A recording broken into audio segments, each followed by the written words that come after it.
Hello and welcome to what normally is a Friday tournament, but we've got a Saturday tournament, and John's looking a bit different today. We've actually got Younes joining us on Mini LCS. John? Younes, welcome. Who's John? I don't know this John character.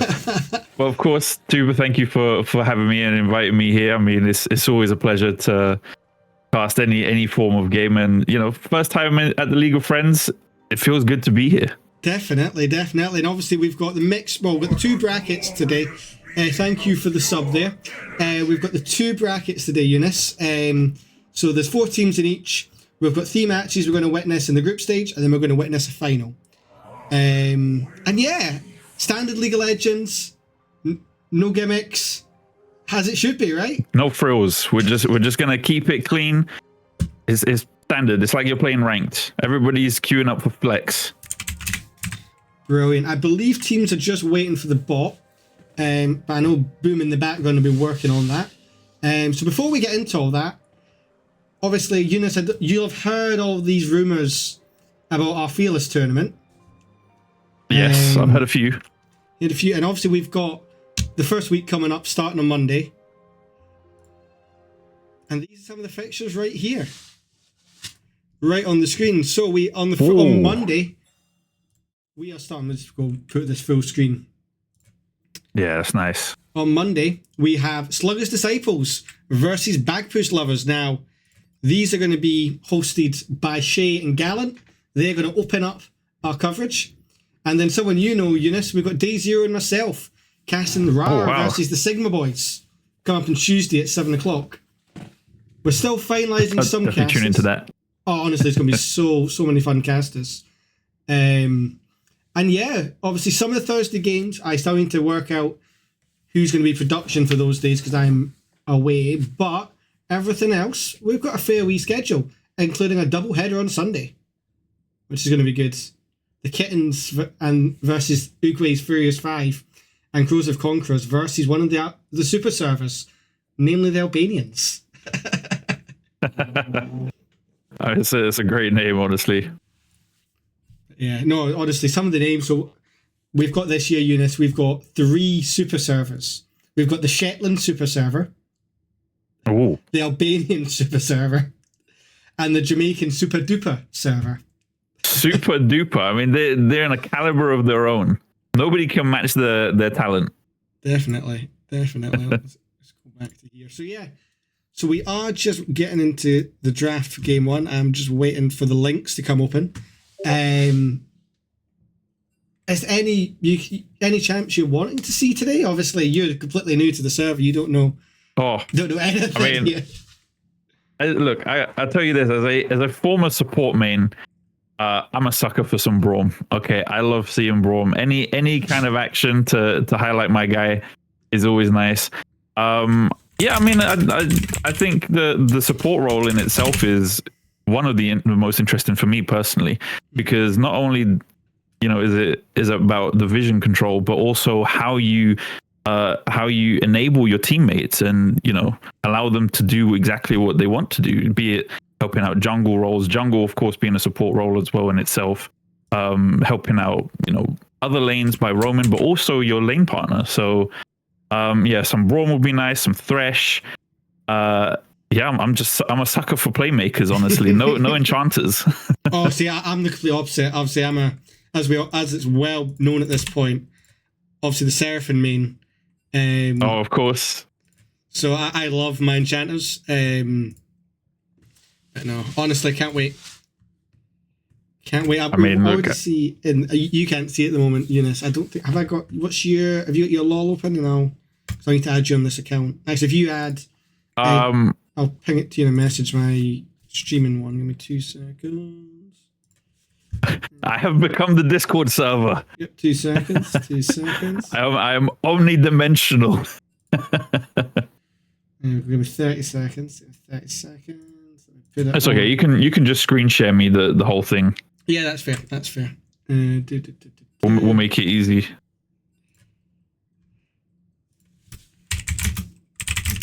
So we've got some people you might know from the League of Mini LCS. Obviously, Beyond Death is in this match. We've got Shay and Delulu. Some people, I don't know if you've witnessed much of them. Oh, good old Delulu. Yes, I remember Delulu. Would you believe it? The Lulu main. Who would have thought? Insane. But no, I'm definitely looking forward to seeing some familiar names. I'm looking here on the bracket, or not only the bracket, but the team list, and I see JLD is here. Ayumu, of course. Delulu, as you pointed out. Frolly, can't forget good old Frolly. It's going to be a good time out here. I'm definitely looking forward to it. Definitely. These tournaments are normally quite fun because all that's at stake is the ability to name a voice channel. I mean, listen, it's a great privilege to have, because not only do you just name it for the community server, everybody else is going to have to say, oh, meet me in this channel, and everybody else is going to name off the idea that you had in that moment. You could call it the Poro's snack, you could call it the Gragus's toe, whatever you're feeling in the moment. That sounds great. Well, that's it. I mean, that's where the Curtis Cuties originally came from. Our mini LCS winning team. That's where the initial name came from one of these Friday tournaments. I mean, that's fair enough. It's a legacy thing. It's something to shout out the good times. Well, that's it. And we are into draft, and we've already seen a Hecarim and a Thresh ban. Oh, well, see, they definitely heard me, and they said we're not allowing this champ out. I mean, Thresh, of course, is a menace in his own. If he has a moment to shine, he will absolutely take it. If the person piloting him can do that, so I'd say that's a very safe ban to throw out there. And then we see coming up a Vex and a Zac ban coming through as well. I mean, thoughts on that? I mean, it seems as though so far Team One on the red side, they're very much against these playmakers. So Thresh and Zac, of course, maybe they have some kind of backline that they're looking to prioritize. Vex and Hecarim, though, I mean, very heavy, aggressive champions that are looking to dive in, cause trouble, jump on your backline as well, but also dealing massive amounts of damage. The Vayne and the Volibear as well, though. I mean, that's an interesting choice. I mean, Volibear is one of these champions where he's always going to be a pain. And Vayne in the top lane is something that should never, ever exist. I mean, look, nobody likes to see a Vayne top, but, when it has to be done, it has to be done. It's like Quinn top as well, right? See, I had a Quinn ADC yesterday. That's a rare sight. Did you buy a lottery ticket as well? It went as well as you would think. But no, that was an interesting ranked game. And we do see the Varus first pick, probably one of the most mainstays in the global League of Legends scene at the moment. Oh, for sure. I mean, Varus he's a champion since his introduction in the game, which has always been a very stable champion, low mobility, but has tools that allows him to poke out his lane opponents. Also, wait. Oh goodness, hold on, we're seeing a Yuumi. Why? We're game one, folks. Why? But that must mean they're going to play some kind of hyperscaling ADC here. You would have to imagine. Well, who would pair well with the Yuumi? It would be probably a Zeri, a Xayah. Obviously a Jinx. Goodness. A Jinx loves it. Any of these heavy marksman style. Let's see if we're going to get any closer. Maybe even a Cog as well. We could see a Cog. I remember there was a LOF pair in the mini LCS that absolutely caused trouble with Kog'Maw Yuumi, and never mind the Kog'Maw, we got Twitch coming out. Definitely a hyper carry that very few people are eager to see. So yeah, that's going to be an interesting watch for sure. Will Team 2 be able to find a response to this? I mean, Twitch is one of these champs where if you can stop him scaling, he's absolutely fine. But as soon as he starts, in theory, but as soon as he comes out of nowhere and just poisons you, you're just dead. There's no counterplay to that, especially if you get a five item Twitch. Yeah, that's for sure. I see Zealander in the chat saying Braum counter pick. That is a very good shout. Instead, with the they're going shield for the being able to Nautilus. shut him down, but yeah, Nautilus has been picked. How do you feel about that? I mean, it's going to be a very oppressive lane, and this Twitch is not going to have fun. But again, if the Twitch can use the Yuumi to advantage, yeah, I quite like it. And it's a nice set of engage for this Varus. I'll be intrigued to see what they pair it with in the mid lane and in the jungle, which you'd expect to be a jungle pick right now. Yeah. I mean, my only concern regarding the Nautilus pick, as we see Syndra being hovered for the mid lane, I'm assuming. Nautilus doesn't really provide much for Varus to keep Twitch off of him.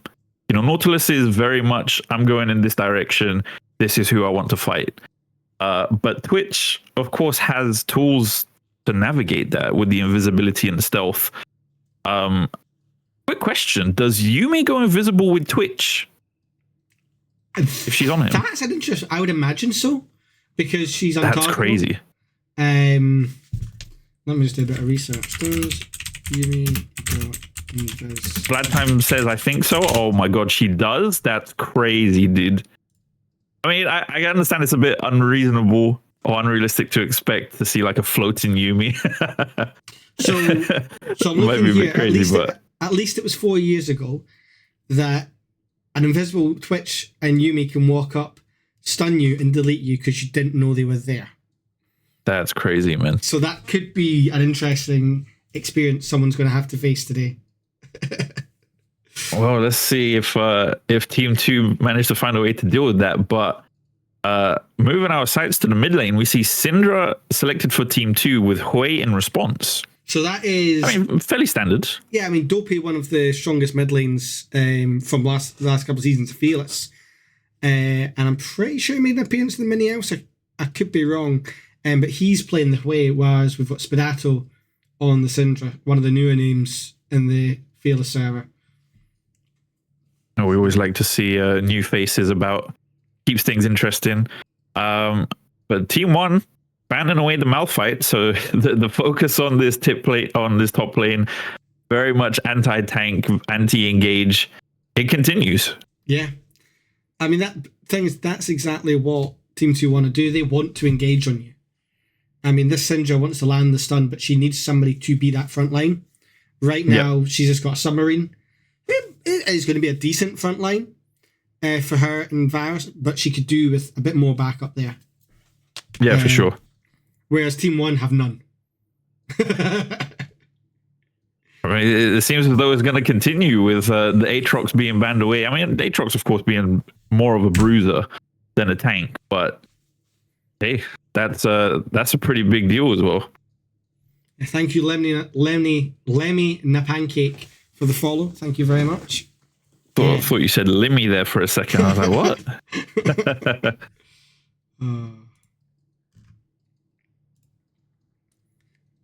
Oh, let's see. What will Team 1 close out this ban phase with? If they stay true to the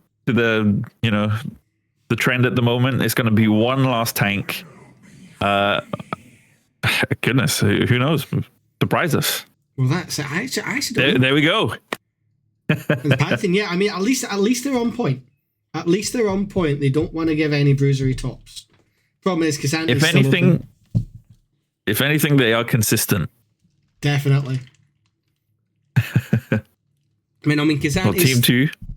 You've still got Cassandra. You've still got Renekton. Some of your bigger, tankier folk. And then you're talking slightly more off-meta. God, the follows are coming in thick and fast today. Thank you to all you guys who are following. Here we go. Who are we? Yeah, shout outs to you guys. The support is always appreciated. And it's a Lilia ban is the last ban. Oh. I mean, yeah, that's a very fair choice. We haven't seen any jungle picks yet, any top picks. So it makes sense why a lot of these last bans were targeted towards the top lane, Lilia being the only jungle ban, aside from the Hecarim, of course. So, yeah, I mean, based on what we're seeing there, I'm going to assume that Random Potato, not Random Potato, Beyond Death, who does have hashtag Heca in the hashtag, definitely a Hecarim main. Oh no, wait, no, sorry, I had it right the first time. Random Potato is picking right now. Sorry. Yeah, and we've got the Vlads. Shout out to Oh. Gladiator here, though he's not in this matchup on the Vladimir. And this will be, I'm going to have to imagine, Vladimir top, which is the Hunt. You got to imagine, unless they're putting Hway top, or he would be a spicy thought. Twitch jungle. Oh. Hway bot. Vlad Wait, mids. what? You think so? Could be. I highly doubt it with the Twitch, you mean, but you never know. You never know. I mean, look, one would like to think. However, let's be realistic. I mean, it would definitely spice it up. It would definitely spice it up. As we see the Shen coming in the top lane. That'll be good for this Varus and the Syndra to save their life when this Vladimir jumps on them. Definitely a very solid choice, providing a little bit of defense for their team members, but also, I mean, a great, solid, stable top lane right there. Shen is able to perform well. In response to Vlad, I guess he does have. Oh wait, hold on a second. Not Shen jungle, is it? Shen jungle, unless it could be a Mundo jungle. I've seen a lot more Mundo jungles. It could, yes, recently. yes, it could be either. But I do like this. A lot of front line for this Varus and Syndra, which is exactly what they needed. I would prefer to see the Mundo top against Vlad because I think he would fare better than Shen. But again, look, I don't know. I'm not a top player. I have no idea. Perhaps Shen does have a favorable or somewhat even matchup against Vlad. But I mean, after criticizing them for having no front line or maybe poor choice with Nautilus, they put out 2 tanks. And it's a it's a Kane jungle. It looks like for Team 1. I don't know. Kane jungle will be an interesting choice. I don't know. I mean, I think it's a good response. If they go immediately for Rust, then I could see it working out. You've got 3 champions on the enemy team to completely melt. As opposed to going Shadow Kane, you'll just have only 2 champs to focus on. But I think it's a good choice. Also provides a tank option for their team. So Vlad is going to be beefy with no, defensive options.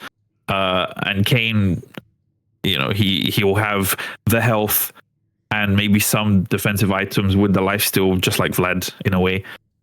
So yeah, I think this is interesting response by Team 1 for Random Potato. Get that right again. Yeah. But let's see how that pans out. Well, that's it. I mean, it's definitely an interesting draft. You've got one team which doesn't have a lot of frontline versus a team which has it in abundance. Yeah, absolutely. I mean, 3 tanks versus 3 committed tanks. Let's be clear about that. These are 3 beefcakes. Okay, they're going to be padded and well seasoned. Whereas on the side of Team 1 on the red team, I mean, they're just puff pastries. If you want to look at it that way, they're just chunky guys, but they're not going to have a lot of armor or magic resist. So, well, that's just it, and that's where the issues are going to come. And it is a Vladimir top. I can confirm that as we see the picks coming. Okay. Well, let's see how that plays out. I'm more curious to see who Team 2 put in the top lane. It is going to be. I can confirm it's Shen. There's a Shen top. Okay. Fair enough. So the potatoes are Mundo being played by Random, and then Spadato on Syndra. So we've got the 2 potatoes on the same team. I like that. And the wiggly carrot in the top lane. They say. Man, we're preparing for a Sunday roast with all of these veggies. Well, that's it. And obviously they've got the Nautilus in the bot lane with the Varus, where you got the Twitch Yumi, and it is Rose on the Delulu on the Yumi. So we'll see how that pans out with that team. But it's going to be an interesting match, definitely here, Younes. Oh, absolutely. I mean, with the Yumi Twitch bot lane, that to me is the biggest threat on paper right now. Absolutely, you've got a hyper carry that's going to be constantly enabled, literally has like a tick stuck to his head that's going to constantly feed him, with extra damage, extra health. I don't know. I think the damage is correct if I remember right. But she's just going to constantly buff him. She's changed that much over the last couple of years. I know. But this Twitch, it's almost like a reverse Ratatouille. Instead of the rat being on the head, it's a kitty cat. And how ironic is that? That Twitch has a cat attached to him in, buffing him up. When the cat is supposed to be chasing him. Well, technically she is chasing him by floating around. True. That is true. She's just not trying to eat him. No, she's just, feeding him. But yeah, I mean, we'll see. I'm just curious to see how they manage to play this out, because Twitch Yuumi is going to be a big problem for Varus.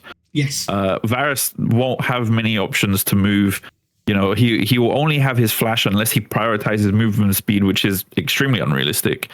And unless Nautilus, which is going to be Thresh My Lantern, unless Thresh My Lantern is going to be extremely proactive with predictions of where Twitch will be, but also shutting down his offense immediately, this could be a big problem for Team 2.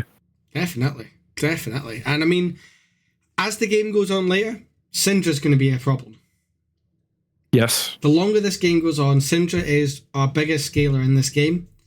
With the execute, with the extra damage, the squishy team could find a problem with that as we go longer. That is true.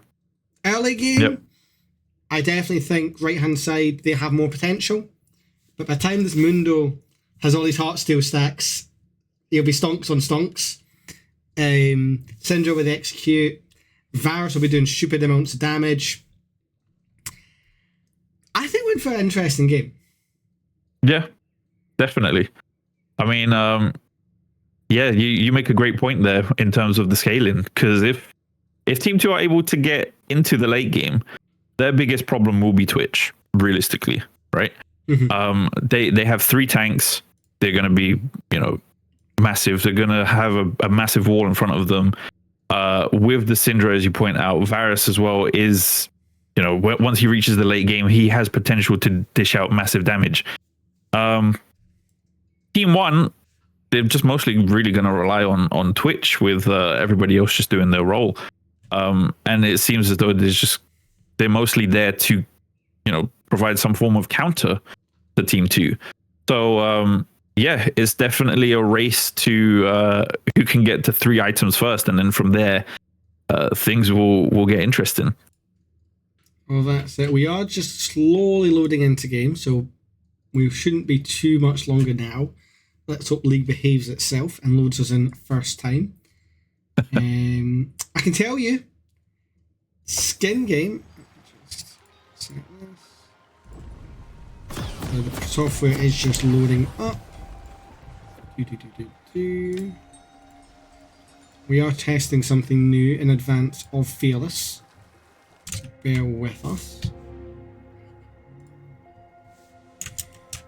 Every test I done, it was loading straight away earlier. Just reboot it. I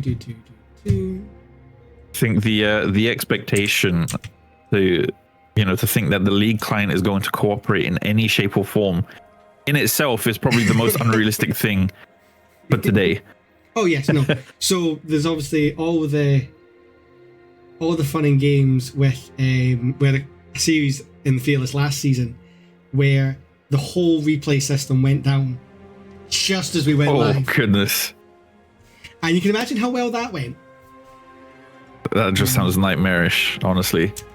Dark Lord Aaron in the chat saying NA production.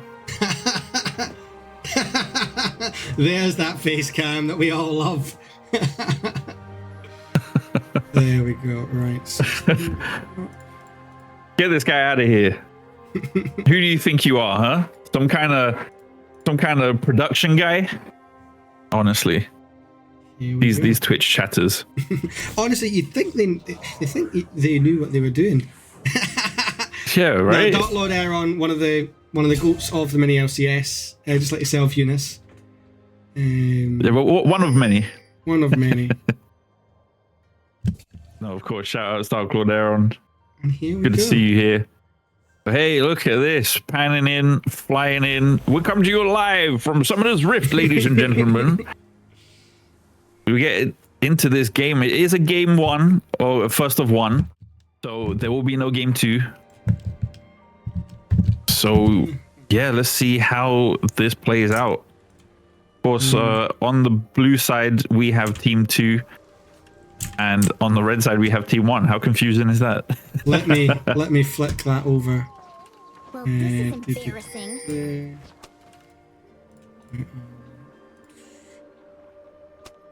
Oh, and we see a little cheeky invade there by blue side, managing to get ward into the Raptors, but not much coming from it. Yeah, I mean, knowledge is power. You know, they will know where Kane starts, and what they do with that information is entirely up to them. But yeah, not really a kill. Also, great ward there by the red side bot lane, managing to suss out some early game cheese. They do see Nautilus still hanging about in that bush though, playing it wisely. Props to them there.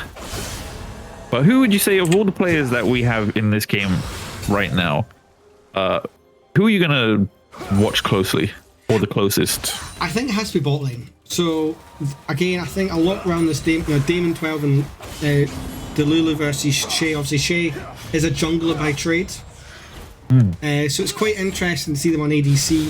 They did sign up for ADC for the Fearless, but they didn't get drafted. So it'll be interesting to see if they can avenge that by showing up today. And we already see a nice push in this bot lane. 11 CS to 3. Oh. I mean, Wiggly Carrot definitely showing that there's some form of sturdiness behind it. Ignite coming out onto the Vlad, running for his life with the Ghost activated. Flash not going to come out though. But goes back in for some reason. The Hunt showing no fear. He is the hunter and not the hunted. Meanwhile, that hook coming in from Thresh. Nice bit of damage in the bot lane as we see. Oh. No luck there though for Wiggly Carrot. But yeah, I mean, Thresh confusingly named after Thresh playing Nautilus. I mean, it's a hook jump. Yeah. They do the same thing. Am I right? Yeah. I mean, yeah, very much so. It's literally press Q, you're in. The party starts. And we see Mundo already walking down the outside. There is a chance that Mundo may path into the red-sided blue buff, but no, straight for the mid lane goes Mundo. Interesting to see that he had a faster clear than Kane. I wouldn't have thought that. Yeah, especially that's kind of crazy, honestly. Oh, good attempt there from Fresh My Lantern, but half health for Damon as they are on the turret. Continues to try and fight his ground, but I mean, the team 2 bot lane, they definitely put the pressure on. Another hook attempt as well. Well, that's it. I think the Rat's feeling the pressure. Well, I mean, the gold's even right now, but we do see obviously Kane trying to invade on the Shen, but getting nothing from it. But the gold's fairly even so far. Absolutely, 6.1k across the board. We see Snoop Dogg in the chat saying Mundo is top 5 clears right now. I mean, it's very clear. Definitely sped around the rift as if it, you know, it wasn't a bother. But great hook right there. Oh, is he gonna get the kill though? The ignite. The barriers. The barrier saved the life of that rat. Damon managing to flash away. But that burnt the Yumi heal as well. So it's not as if it was just one summoner they lost. That was all 4. Yeah, that was all of them. And you know, while those summoner spells, they have minute-long cooldowns, Nautilus hook is only 12, I believe. 12, 15? Sounds something like that. So, yeah. He'll happily take that. Thank you very much for your summoner spells. I'll see you tomorrow. I don't... How much have you been up to date with the new changes to the objective timers in the new season? Because now... I know, absolutely nothing. So now Dragon spawned a lot earlier than Void Grubs, and we've only got one set of Void Grubs. Okay, that's a very interesting change. It's funny you point that out as well, because we do see that the Dragon is on the Rift. 5.5 minutes on the clock, as Thresh My Lantern has immediately jumped into the mid lane, jumping onto Dopey main. Spudato trying to close out the kill, but Dopey main doesn't even burn the flash. Very confident in the fact that they're going to survive. Well, that's it. I mean, you know, way early on, he's not the tankiest, but Syndra's not doing the most damage early on. Oh, the way out does come out. Oh my goodness. On an absolute slither of health, managing to confirm the kill, showing no mercy, but also absolute confidence in their ability. Dopey main with the response, very nicely done right there. Oh, and takes an axe to the face. Oh no. Literally, the canvas was chopped up. You had your spotlight, now hand it over to Mundo as he collects that 300 gold and avenges his teammate, passing to the Dragon as well. And we get a scuttle fight here. Yeah, Beyond Death focusing on that scuttle. Man, I believe they secured it, but hold on a second. He's gonna get Mid lane his is life. here, and yeah, I mean, is it worth it? A scuttle crab for your life? I don't think so. He didn't even get it. Mundo got it. Oh, So, that's tragic. that is tragic indeed. But we are seeing a nice early lead here. 14 to about 700 gold up, which is still early. But 600 of it is in the jungle, and another 400 in that bot lane. Yeah. And now a Dragon to go along with the gold. Well, just as you pointed it out, Dragon spawns early, and Team 2 collecting it very quickly. 7 minutes on the clock, or 7.5 minutes on the clock as of right now. But Spudato feeling that pressure in the mid lane as well. Yeah, I mean, Random Potato is definitely performing right now. 500 gold over their counterpart.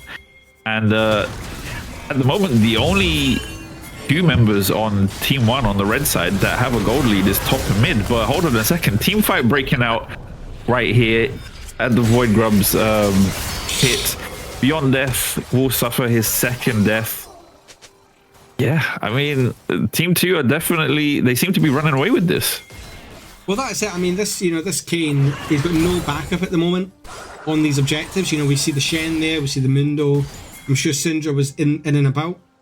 And even Nautilus, he's already coming across the mid lane just to help push the advantage. Because in bot lane, they can't do anything. You know, this Yuumi will have so much protection over this Twitch now. And so Nautilus might as well try and get this Syndra fed. I mean, I think it's fair enough. You know, Chaya on this Varus seems to be confident enough to go 2v1 in this bot lane. So Nautilus may as well apply his services elsewhere. You know, as I said before we began the draft, this support is a role that can be the most interesting depending on how they choose to play it. But hold on a minute, the Hunt turret diving? I don't know what happened there. It's an interesting call. I think he felt he could get his blood pool up in time. Unfortunately for him, he didn't quite get it. And that's now 4 kills to 1 over to the side of Team 2. Yeah. I mean, very sad to see. You know, with very little fight, just conceding 300 gold. But hold on a minute, Beyond Death. Oh, will he die for this? Flash in by Chaya. The ult coming out for Kane, but Damon is here with the Yuumi on his back as well. Pray and Pray coming out. Well, managing to find a kill. Damon double kill, trying to find another. Manages to get 2 and a 3. There you go. Triple kill picked up by Damon. Very nicely done. That, I mean, if you're Twitch right now, that's exactly what you want. And that's the one thing you don't want if you're Team 2 getting this Twitch fed, because he's going to be your biggest problem. Especially with the Yuumi. But this Vlad's having a rough time in top lane. Absolutely. I mean, it's going to be a little rough for the bot lane now that Twitch has 3 kills under his belt. What will we buy? Okay, manages to upgrade his boots, building towards a Blade of the Ruin King. I respect that. Good choice. Yes, it's going to be a race to the first item now in this bot lane, as the gold has now swung in the favor of Team 1 on the red side. It's going to remain confusing, I promise, guys. Team 2 on the blue side, Team 1 on the red side, I know. But it's just how it goes, okay? I mean, we can see the crevice from that triple kill there. That brought the goal almost pretty much level. Look at that. Which is actually quite insane, but it's almost like it's like you're on a roller coaster, you know. You reach that peak, you reach that high, and then suddenly here's the drop, and everybody's screaming. Except the only ones that are screaming right now is possibly Team 2, because 3 kills just went into the pocket of Twitch. But never mind that. Beyond Death, possibly about to collect his 4th death right here, uses the ult to try to escape. Great. I forgot what the ability is called. E. I'm just gonna call it E. Okay. E through the wall, breaking out. But this is it. This is the nightmare. Twitch goes invisible, and so does the cat. And suddenly you have 15 bullets in your face, and yeah, that's a 4 it's on over. Twitch now. 4 out of 5 kills are now on this Twitch for the side of Team 1. Yeah, that's not what you want to see at all. Tuba, do you want to hear another horror story? Oh, go on then. Twitch is going mid. Here he is, yeah. Kane's here as well with the Hoi. 3 members of Team 1 on the red side hovering around this mid lane. They know he's there. I mean, possibly, yeah. We're just seeing a lot of fighting in top. I'm going to try and bring us down through this mid lane. Actually, we'll watch this first. No, the top lane is where it's at. We love to see the noodle fights.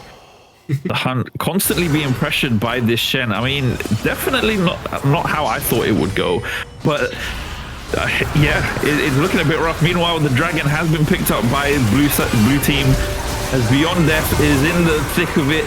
Will lose his life at the cost of that dragon. Meanwhile, Damon doing absolutely everything he can with Yumi on his back, but doesn't manage to find the kill. Wiggly Carrot did use the Shen ult to get in there. That is 3 members. That kit is now without a home, and a double kill to the Varus. Oh goodness.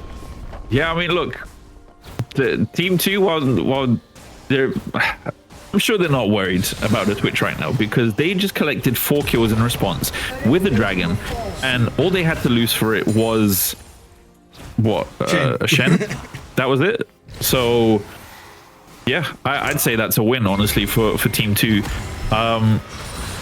If they continue to keep the pressure on Twitch, keep an eye on him, shut him down immediately, they're gonna cook. It's gonna be perfect for them.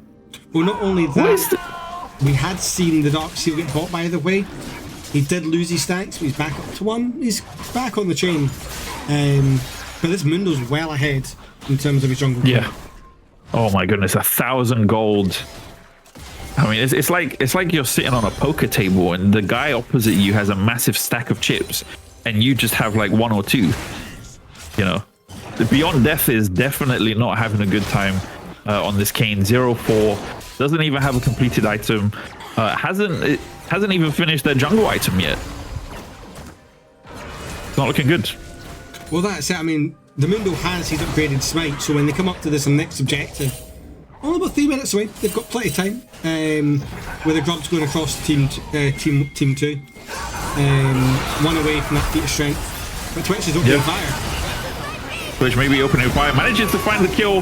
Thresh my lantern a little late with that Nautilus ult, and is going to pay the price as well. I mean, this is precisely the problem that we knew was going to develop with this Twitch. But I mean, if Team 2 and the team fight setting are able to respond and shut him down, then possibly won't be a problem. But as of right now, is a developing story. Yeah, meanwhile, we do see them moving up towards this rift, which has spawned. Beyond Death in the thick of it there stolen. once again. Heals the Herald. Holy moly, Wiggly Carrot is gonna die. Rust is on the rift, by the way. We didn't notice that. And he's on the scoreboard as well, as we see Hunt going in. Yeah. Hunt manages to close out a kill. Damon flashing away there, we see. And Spudato in this mid lane is gonna fall to Rust as well. Could this be the turnaround Well, that for was just Team 1?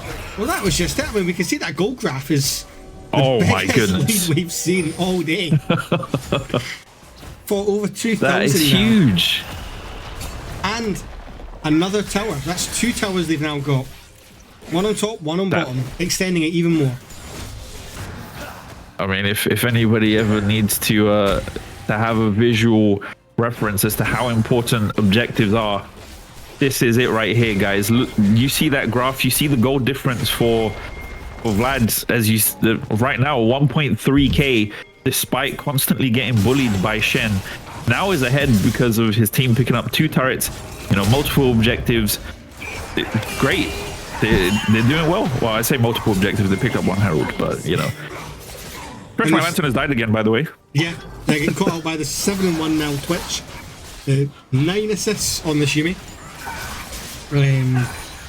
With the Mikios. So when these hooks come in, the Syndra stun, the Shen taunts. Oh, yes. The Twitch can just run away.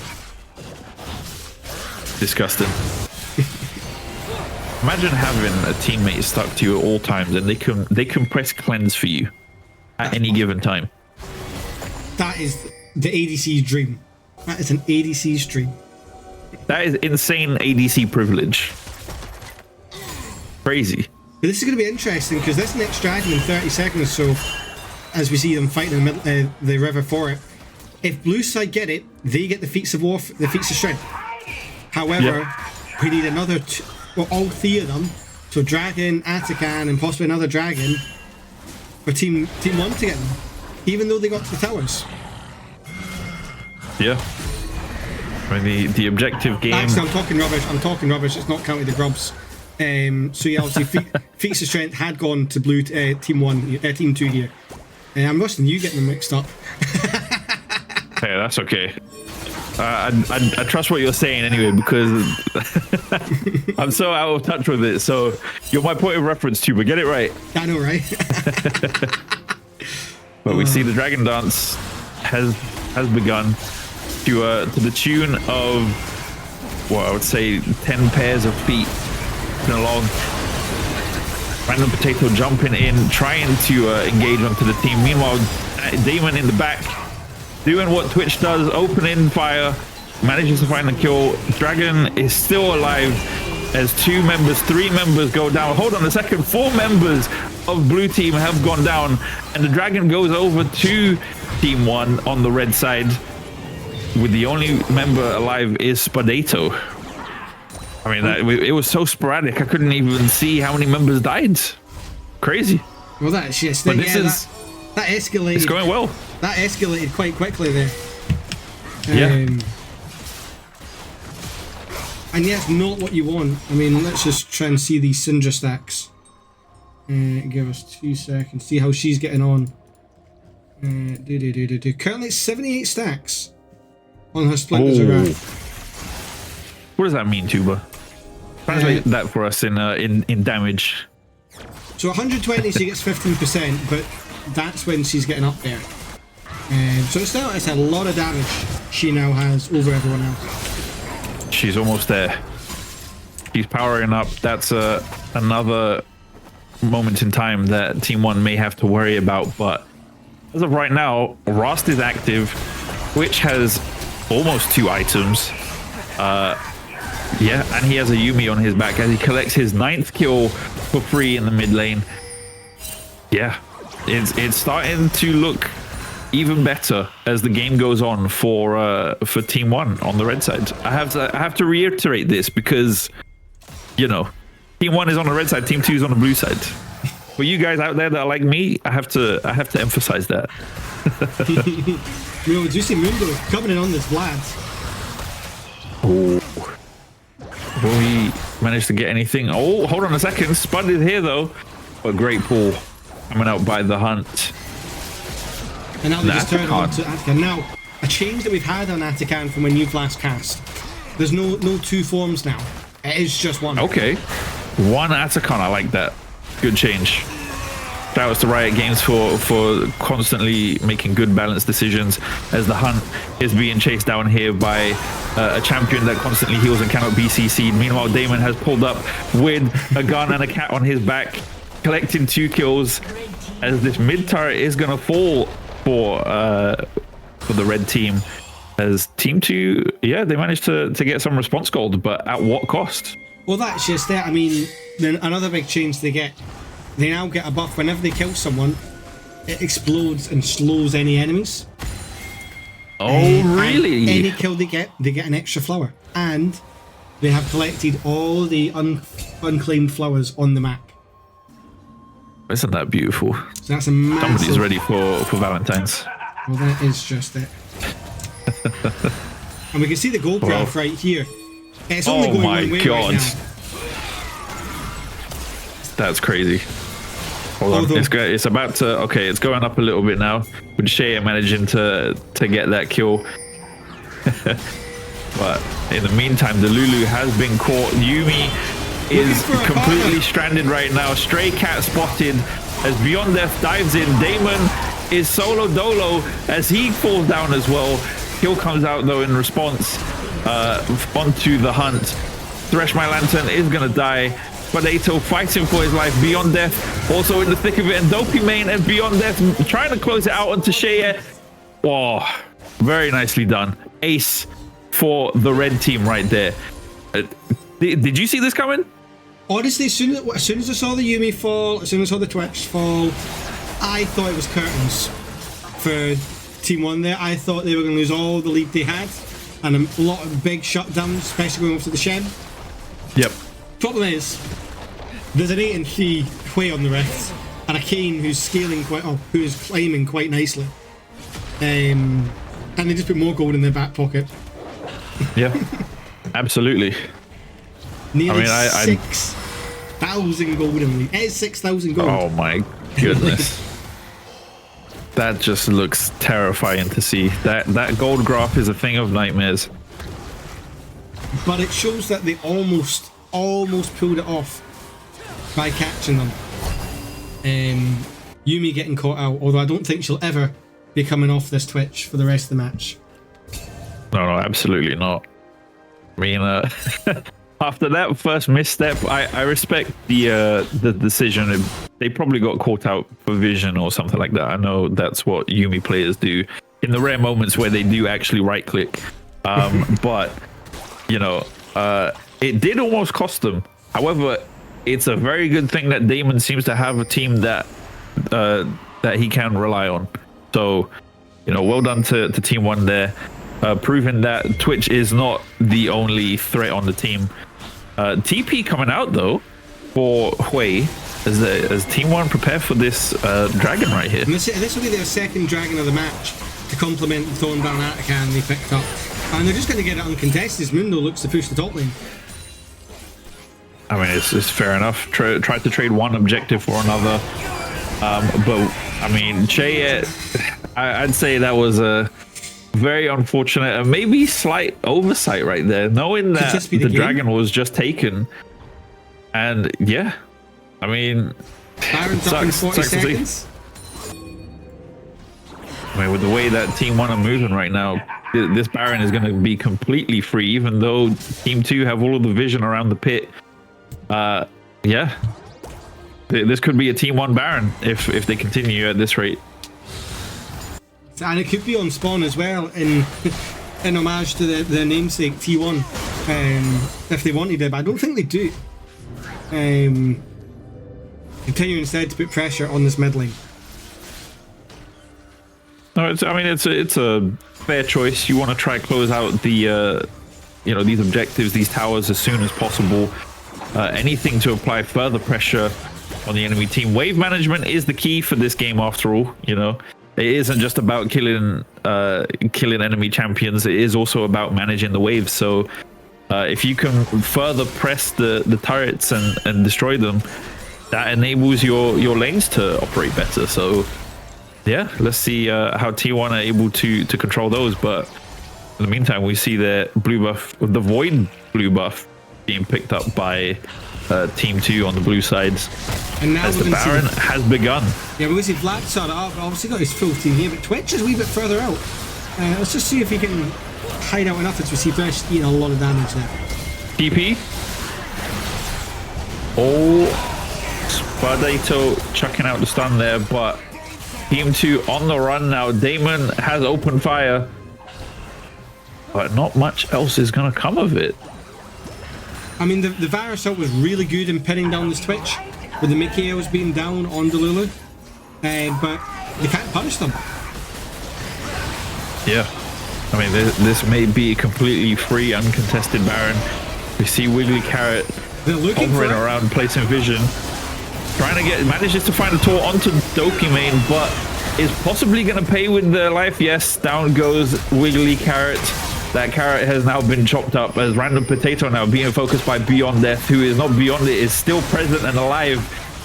Trying to find this kill onto Mundo. The flash, though, from the hunt. Potato on the run with 200 HP. And for the second time, pushing away Team 2 and focusing back onto this Baron. There we go. I mean, that's just... Let's go to sit and enjoy this now, you know. There's nothing though. The Varus is not done with it yet. Not unless he's coming back. He don't know when to quit. Younes. The bot lane have said, guess who's back? Thresh Lantern has returned with Jaya in the back. Dopey main goes down as Shea now trying to close it out. The Baron does go down, Beyond Death securing it. Meanwhile, Damon has returned with the cat on his back. Praying and praying. Wiggly Carrot has returned as well, but is going back to the rift. Or to spawn. And Spadato on the run once again with a little more than 200 HP, but will fall to the hunt. Yeah, I mean, an extremely extended Baron fight right there. I mean, I don't even know if that's fair to say. Not done yet, because Mundo's still running away. Windows legging it with his cleaver between his legs, but yeah, I mean, Team 2 have managed to turn around this game, going from a really shaky early start to what can only be seen as an extremely dominant mid game right here. Look at the graph. Like that. Look at the graph. That's domination at the finest. Over 8,000 gold at this point, and it's only climbing. Like, you just wonder how on earth you're going to stop this snowball if you're side of Team 2. Where is it coming? This Syndra's 105 stacks. She's almost there. She's another 15 stacks to get to the 120 mark. But it's not coming quick enough for Spadato. A lot of good early stuff, but you just feel Team 1 is smacking them with wallets at this point. I think wallets is a little too generous. It's more like a latex glove. You know, absolutely no damage is being done. It's just discomfort. It's clinical, absolutely clinical as they come to this whole point. Oh yes, Wiggly Carrot right now. I mean, reminding the hunt how the lane went, but with no, thank Tato, you. I take you anyway. The game's changed, old man. I rule this roost now. The hunt managing to win the 1v1 right there. As Random Potato. Can we just appreciate the farm numbers in top lane, by the way? Yeah, I mean, you always have to appreciate that, you know. Great all right there by the hunt, avoiding the Varus ult, but won't really have much else to survive. Shutdown coming out for Random Potato. Very nicely done. Yeah, the moon was hurting, but now Younes the items, you know, Twitch is 3.5 items. You've got 3 items and halfway to a hat for this way, 3 items on this Kane, 3.5, 3 3/4 on the Vladimir. Whereas you've got 1 item on the Nautilus. I believe 3 items, 3.5 items on the Varus. He's probably the closest in any of the lanes. 2.5 for the Syndra, 3 items for the Mundo, and only 2 items for the Shen. A long way back. Thank you for the subscription, Scoobypid. Shout out to Spoopid right there. That's my mid. Which one? The one that's winning or the one that's losing? Because Dopey, I believe. good old Dopey. Let me just confirm. As we see the Spud. TV. Oh, okay. Spudato, never mind. You see, you thought he came here shouting out the winning team, but Yeah. no. He's supporting the underdog right now. The underdog that had control of this early game. His fellow Sigma boys. Spudato for president. I mean, as of right now, you know, sitting at 6 and 7, I wouldn't elect this guy. I'm gonna be honest. I'm leaning more towards the 13-2 Twitch. That's a guy that definitely seems to get things done as of right now. But hey, you know, you never know. Things could change. Well, that's just it. I mean, look, again, I keep bringing this gold graph up. I can only see it going one way, but we know it's like the game's getting longer and longer. Champions get more and more items. We're getting closer to the point where gold doesn't matter. Problem is that right now it still does. So team 1, sorry, have to make use of it very quickly. The Baron didn't get them much, apart from a couple of towers, but they already had that push. So let's just see if this next one in a minute 20 has a different effect. I mean, yeah. They didn't really seem to do much with the first Baron. Maybe the second one will have a little more effect. There is a Dragon Soul coming up as well in 2 minutes time, as the last, or potentially last, Hextech Dragon will spawn. Yeah, let's see if that will prompt Team 1 to, you know, to push forward and make something happen. Because as of right now, everybody just seems to be playing the wave clear game. Yeah, I mean that's exactly what you need to do if you're Team 2. You don't want to fight because you're not winning the fight. Yeah, you're gonna get quite close, but you're probably not winning that fight. What you need to do is pray and hope you get another team fight. And you see a misstep from this Twitch, but it happened on your terms, not on the terms of Team 1. Team 1 have control over the fight. It's not a fight. Meanwhile, we do see Shen looking for the engage on the split up Kane here. I mean, this is not looking good. Thresh My Lantern immediately pops. Hueto will catch Potato, immediately deleted as well. The rat is back and he's hunting for more, as 3 members of Team 2 will fall beyond death, managing to get out there, even though committing a little too hard. Damon, though, no count is back. Chooses to flash in. Hold on a second. Yumi is there. That's 4 members down. Will Damon manage to find the 5th? Nope. And that should just flashes be the game. away. Should just be 10 seconds on Nautilus. As we see, I mean, unless crashing in. Unless Nautilus sells all his items, builds AP, and manages to delete Twitch immediately, I don't see this going any other way, as the Nexus is now being knocked on, chipped away. Game 1. Or not even game 1. That is the game. Done. Team 1 secure that win. Wow. What a game. I also like this. I like this victory screen. That was very cool. Very nice. The Jinx team now. What a match, Younes, right? What a match to open up the night. I mean, that was great, honestly. Yeah, very much how we thought it would go in the draft pick. You know, we were worried about the bot lane pick, and Twitch Yumi absolutely proved to be a problem. You know, as Team 2 weren't able to shut down the Twitch, they weren't able to progress into that late game, so that they were unkillable and, you know, just a marching wall forward. Yeah. Team 1, they had a rough start, but they absolutely picked up as soon as they hit those those key moments, points where as soon as they became online, they became active, they used it. And GG's. That's amazing. That's absolutely amazing. Now we're going to take a short break just while we get set up for the next game, because we need to sort the lobby, find out what games are still going on, and we'll bring up a short update for you guys very shortly. But for now, we'll just take a short pause.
And folks, we are back. Welcome back. I mean, what a match we just saw there, Younes.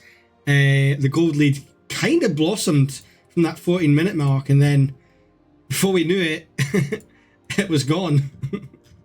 I mean, blossomed, I think, is a very kind way of putting it. It was more like popcorn, you know. At one point, it was like a useless kernel, and then all of a sudden, it became something that the entire team could enjoy. You know, the team one, they were suffering at the start, but yeah, they literally won draft pick, and they ran away with it, and it worked out to their favor. So yeah, props to them for team one managing to secure the first game in this pool.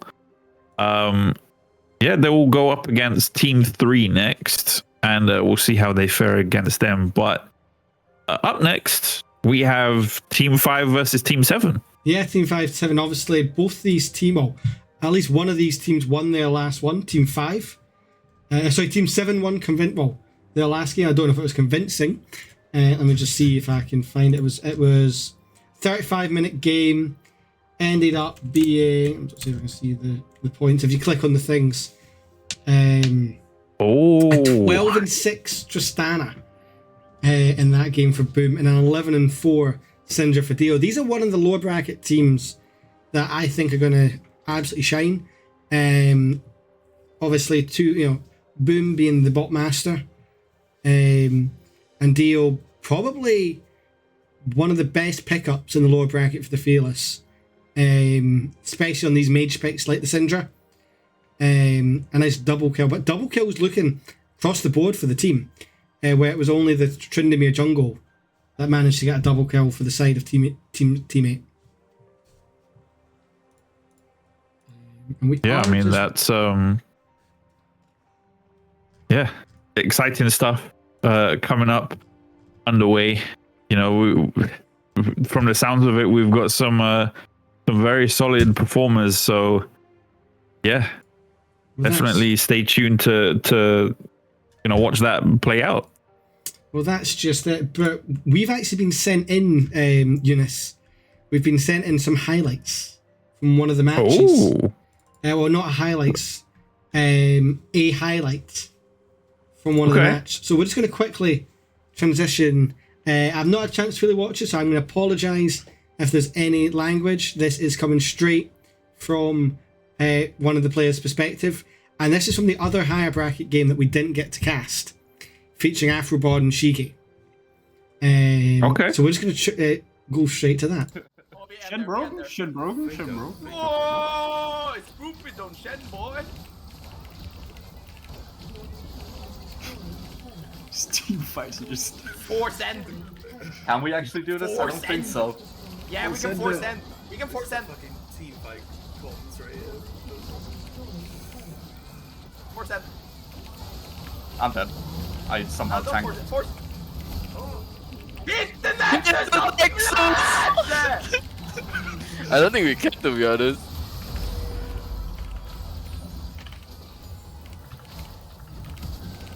Ah! No! Yeah, my W board. This is your go-to moment. Oh, go to! Yeah!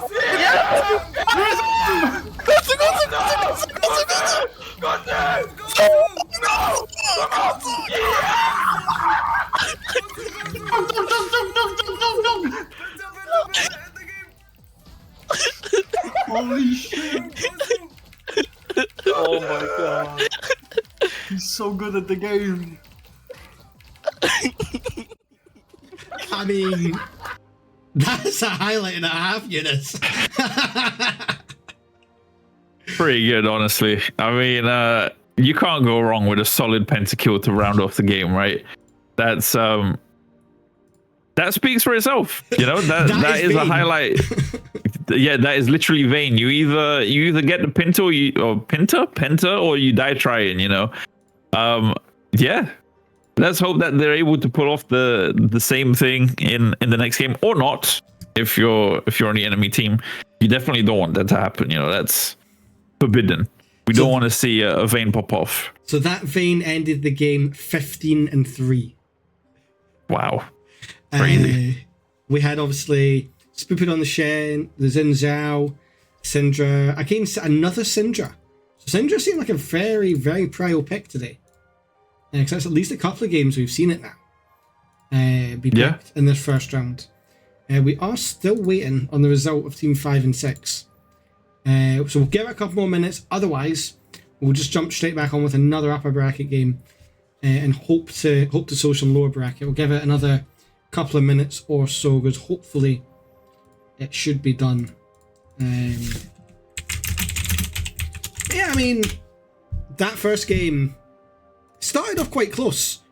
And it almost went the way they wanted, given some time for scaling, but Twitch changed that game. Twitch and Delulu on the Yuumi. Yeah, absolutely. I mean, easily the highlight of the game was that Twitch Yuumi bot lane. But we do have to also recognize and give credit to Kane as well. Beyond Death on that Kane had an extremely rough start against that Mundo. But immediately, as soon as they transformed into Rust, just turned the entire thing around. Well, that was it. Yeah. I mean, we'll just wait and we'll look at that draft. Obviously, that Twitch Yuumi did pay dividends in the end. But it was the Syndra just didn't get enough time to get the stacks, and Mundo did all he could. Yeah. I mean, Mundo, as somebody pointed out earlier, top 5 jungle clears start off the game, really applied a lot of pressure onto Beyond Death, to increase that wealth gap. But yeah, unfortunately, as soon as certain key members on the Team 1 side became active, came online, yeah, it just couldn't be stopped. Yeah, I think we are just going to avoid the lower bracket just for now because this game seems to be taking its time. So we are going to go and watch the Spooped game that we just saw. We're going to join their next match, and they are facing off against the team that we just saw win. Okay, that's going to be interesting. So yeah, we just need to wait for the invite. From Shige. Shige, if you were listening, send the invite to me, please, so we can get into game and we can get you guys shown. Yeah, I've just had word from Ninja. It's going to be a long game, so we are just going to bash on with 1v3 coming up. Let me just make sure we get the right icons. That's all good. The more games we can get up for you guys, the better. Of course, we want to enjoy this event, and you guys tuned in to watch a League of Legends tournament or some League of Legends matches, and by God, we're gonna give them to you. Less downtime and less of me waffling and Tuba nodding along, and more games. Well, that's it. The good thing is we're going to get to see the team which we just saw stomp go against the team where the Vayne just deleted the whole enemy team on 1 health. Should we play a guessing game as to who Team 1 is going to ban first? If I don't see a Vayne ban, I'm going to scream. Yeah, that will be problematic if they don't pull out the Bane van.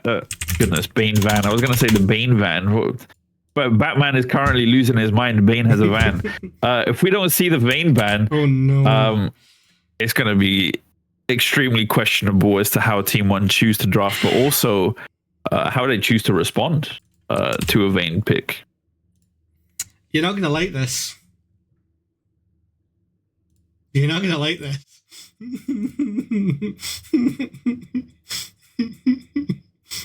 Tuba. Is that a Vayne on the right side? I'm afraid I fear it is.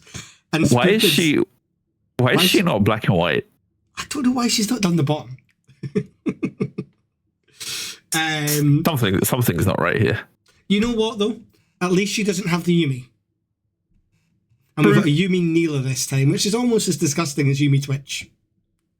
Not quite, but it's almost as disgusting. Okay.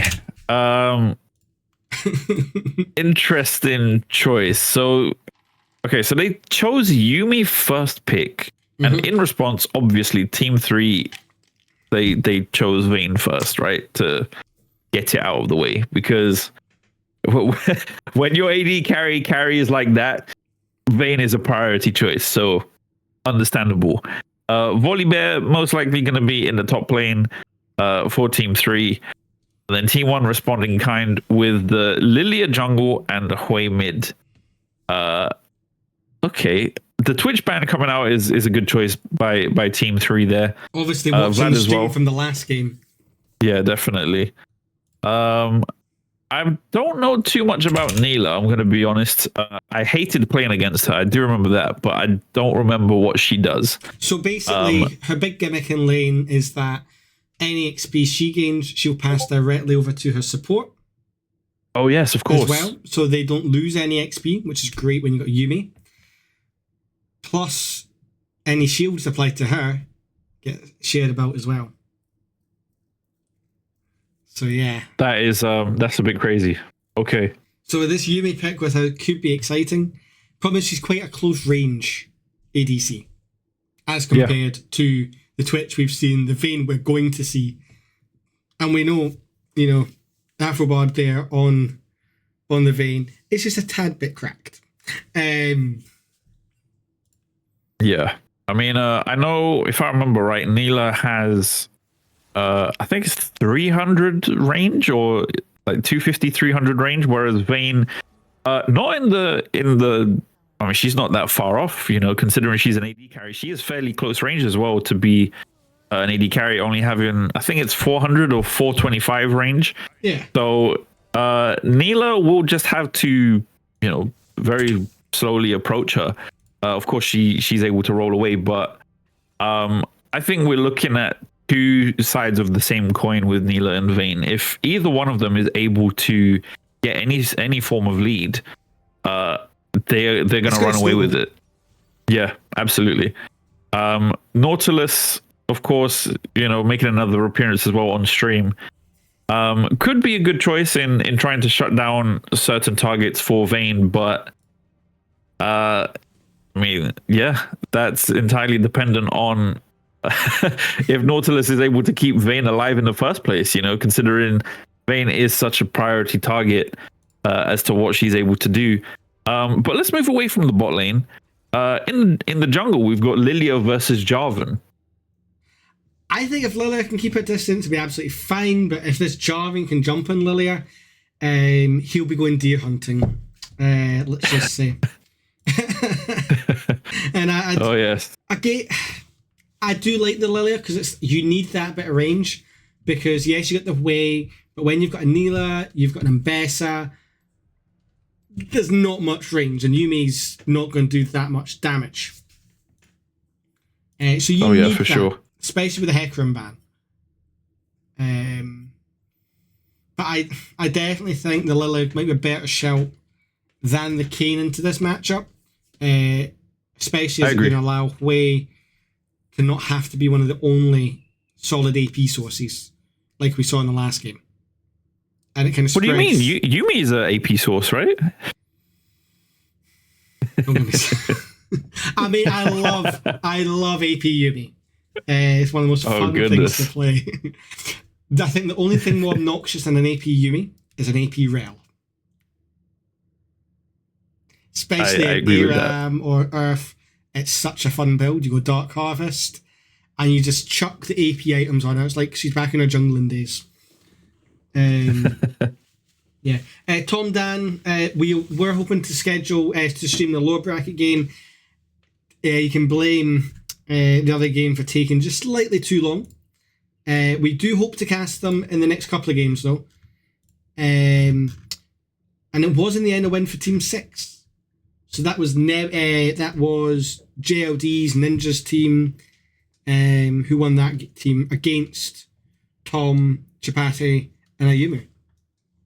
So interesting result there. Yeah, I mean, shout out to them for bringing in the win there. But yeah, good stuff to them. Yeah, but I mean, well, hopefully we'll be able to get a lower bracket game up soon. I know we were planning to get one up now, but we have to get the stream moving. Yeah, things change. We have to improvise. We have to do it live. All of that. So instead, we get another what's it called, upper bracket game. Not only this will have a massive impact on the finals, because you've got to feel whoever wins this match, they're in a prime spot. Both of these teams 3 points each after winning their game ones and in convincing styles. Yeah. By the end, team 1 were about 8k in the leads. Looking at the scores, I don't think team 3 were a million miles away from that either. So this is going to be a very, very interesting match. Not only that, we've got a battle of 2 supports that are good friends, Delulu and Z. 2 very good friends with each other. So it'll be interesting to see how that matchup goes. I don't know about YouTube, but every time I've when I used to play competitively again, I used to do custom games with my friends. It made me want to try even harder. I didn't want to go easy on them and I flash because you flash. No, you want to absolutely decimate and destroy your friend just to remind them, who is actually the best of the group, and then it gives you something to laugh about as well. Especially in this kind of tournament, that's why we're here. We're here. It is the League of Friends after all. It's a bit of fun, but we're here to see who can win this tournament. And as we're going in to game number 2. Oh yes, second game for today on the stream for you guys. As we descend upon the rift, we see, the teams are making their way out. So we'll see. I mean, this is always one of the most interesting moments of the game, is what exactly do these teams choose to do? Red team right here, flash hook immediately onto the Lilia Afrobard. No hesitation, rolls in as well, beyond death. Also run away. Oh, doesn't manage to find the hit there. But hey, beyond death escapes, no flash used. Charmed burning that flash on a Nautilus. So, and also Mel burned her flash. I didn't see that. That's going to be interesting. It's going to change, how these lanes are going to play out. Dopey main is going to have the flash advantage. We'll be able to harass Mel even further. And Charmed as well won't really be able to make any flash plays onto Damon right here. So, That's just it. And while we wait for things to kick off, let's have a look at some of these runes. Conqueror on the Lilia against Conqueror on the Jarvan. Both lanes in the middle. But Conqueror versus Lethal Temple in the bottom. I mean, that's just about expected, right? With these champions. Conqueror, of course, for Neela, as she is a melee champion. She benefits from it the most. Lethal Temple, of course, for Vayne. She wants to get off those silver bolts as often as possible. Damon, though, eating a hook right there. This is the pain of being a ranged champion in this matchup. Eating 75% damage just for existing, pretty much. And Neela still doesn't have a CS. Tragic. And this is where this lane could get very, very snowbally if Vayne doesn't let this Neela play the game. Well, just as the wave is about to crash here, manages to secure one. That's it, guys. The game's over. Neela's won. She got 1 CS. Is that Younes you hear? You absolutely do. Thanks to Tuba inviting me out here to cast this for you guys. I'm doing my best to to let you guys know how this is playing out. But of course, shout out to Tuba for running this and bringing me here. I want to turn our attentions to the jungle though, as this mid lane skirmish is going on. Tuba, what are your thoughts on the jungle matchup here?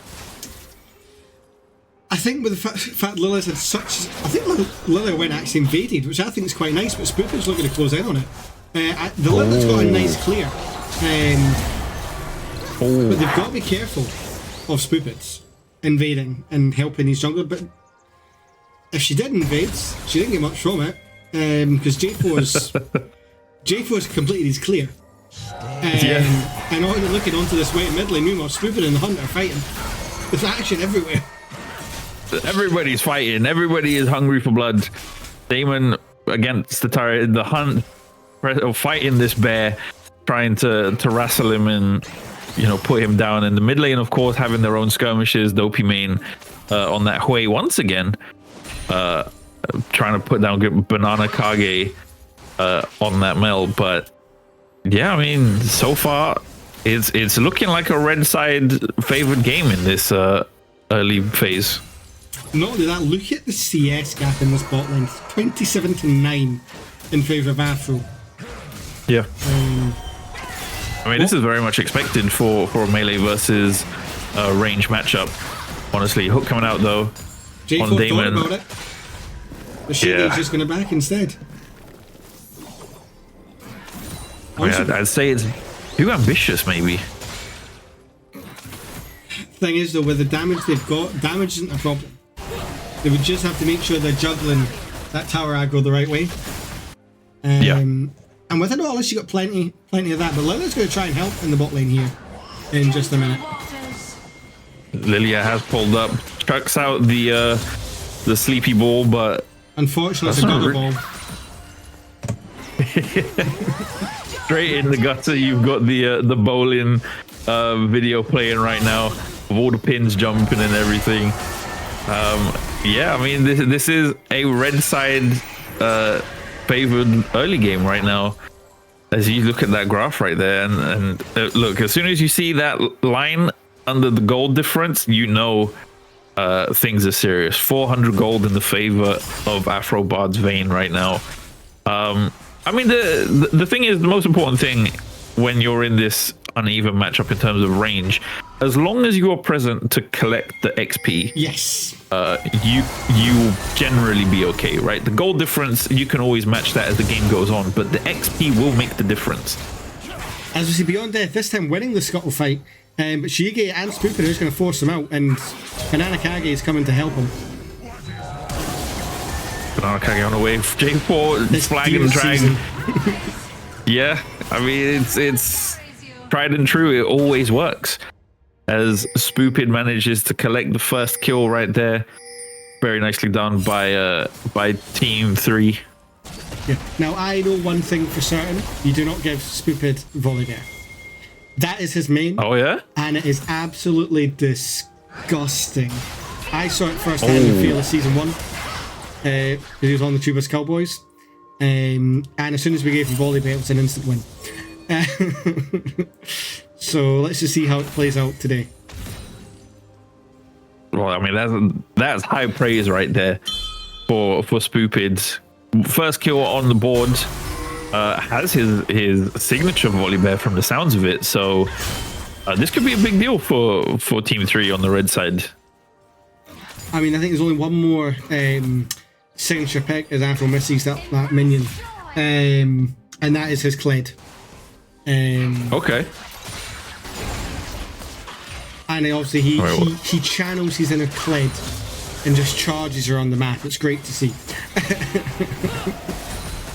Don't know if you saw there, but Charmed on that Nautilus walked straight through the tribush, the bot side tribush that has a pink ward. So they saw him move out there, didn't clear it, still hasn't cleared it, hasn't touched it at all, has pinged it though, so at least they know it's there. At least they know it's there. Yeah. But made no effort to get rid of it. So twice now, Charm's emotions have been tracked. Team 1, if they're paying attention, were able to see where exactly he went and what he did. And I mean, you could see the moment Charm leaves the lane, Damon starts turning up the heat, pushing back a little bit. But hold on a second, Shige lurking there. About. No idea. Charm's managing to find the hook right there. Afro Bard tumbling in. Flag and drag into the Cataclysm for Shige will come out, but hold on a second. Beyond Death is here. That's the that's well. 2 kills. Oh my goodness! Wow! What turnaround! What was that? We were just saying how this Nilo was completely out the game, couldn't have anything happen, and then Team 3 decided to fight under the tower. You don't do that against a Neela at close range. The one thing you don't do is let a Neela get close range, especially with a Yumi on her back. Yeah. Wow. I mean, this is exactly what I thought would happen. You know, as soon as Neela's able to close that gap difference with her lane opponents, she will be able to cause trouble, especially if Yumi's on her back. 2 kills, 1 assist. I mean, what more do you want after suffering that? And not only that, but the goal difference has swung into Damon's favor as well. Well, that's it. I mean, you would love Grubs to go with that, but unfortunately, Team 3 are taking it. And they're just going to blow Ambessa up. A bit of arcane justice right there from the Mel. Throwback to the finale of Arcane. Oh, goodness. I mean, listen, if you haven't seen it, I'm sorry. I literally watched it like 2 days ago. So if I didn't know, I would be mad. Well, I think it's been long enough out now that everyone should have seen it by now. Yeah, I guess everyone that's interested should have seen it. Yeah, that's true. But hey, yeah. Obviously, kill coming out there. That double kills incensed Team 3 because now they've upped the tempo quite significantly. They're not sitting back anymore. As Vayne looks to go in, but gets jumped on by the Neela. Oh, hold on a minute. Neela deep in there. Pops the ult. Tries to pull in the Vayne, but doesn't manage to do that. The Nautilus ult comes out though. Vayne tumbling and fumbling, doesn't manage to find anything to close out the kill. The Ignite as well used there by Charm's Nautilus. Oh, hold on a minute. Oh, doesn't manage to land the Q. At least not enough to with the ult. Oh my goodness. He's not going to go back in, is he? Nah, I think he's going to back off, but that's big for this Neela. Yes, they're down in CS, but 300 gold up. I wonder how that's affected the gold graph, Younes. Oh, let's take a look. Okay, we had a little resurgence there, a little resurface before they dive back under, you know, holding their breath at the moment. As Team 3 have managed to hold on to the gold lead, but not as serious as it once was. But never mind that. Neela jumping in. Afrobard has no mana. This is very important because if he can't tumble, he can't get out of the way. Yeah, I know firsthand how disgusting a fed Neela is. It's the one thing you don't want. The more crits she gets, if I'm right, the more crits she gets, the more healing she gets. I mean, that's a disgusting thing to hear right there. No wonder I hated playing against her. Mixed with a Yumi.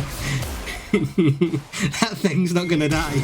As we see the flash coming out from the jargon. Popping the ult. Hold on a minute though. The Dopey tried to get a response kill but didn't manage to find it. Beyond Death will secure it though. In the meantime, it's Shige versus Beyond Death. Oh, is that kick gonna do it? Absolutely will. Double kill going out for Beyond Death right there. Very nicely done. Turns the heat onto Charmed as well, as we saw that little snippet of the top lane skirmish as well. Beyond Death absolutely feeling himself on this Lilia as opposed to the previous game. Yeah, not just that. Look at what item Lilia has in her inventory. With a nice 7 stacks on it. I mean, yeah, that makes sense as to why Jarvan ticked away so quickly. You know, the Haunting guys with the Dark Seal, it's not going to look good for the enemy team that goes up against her.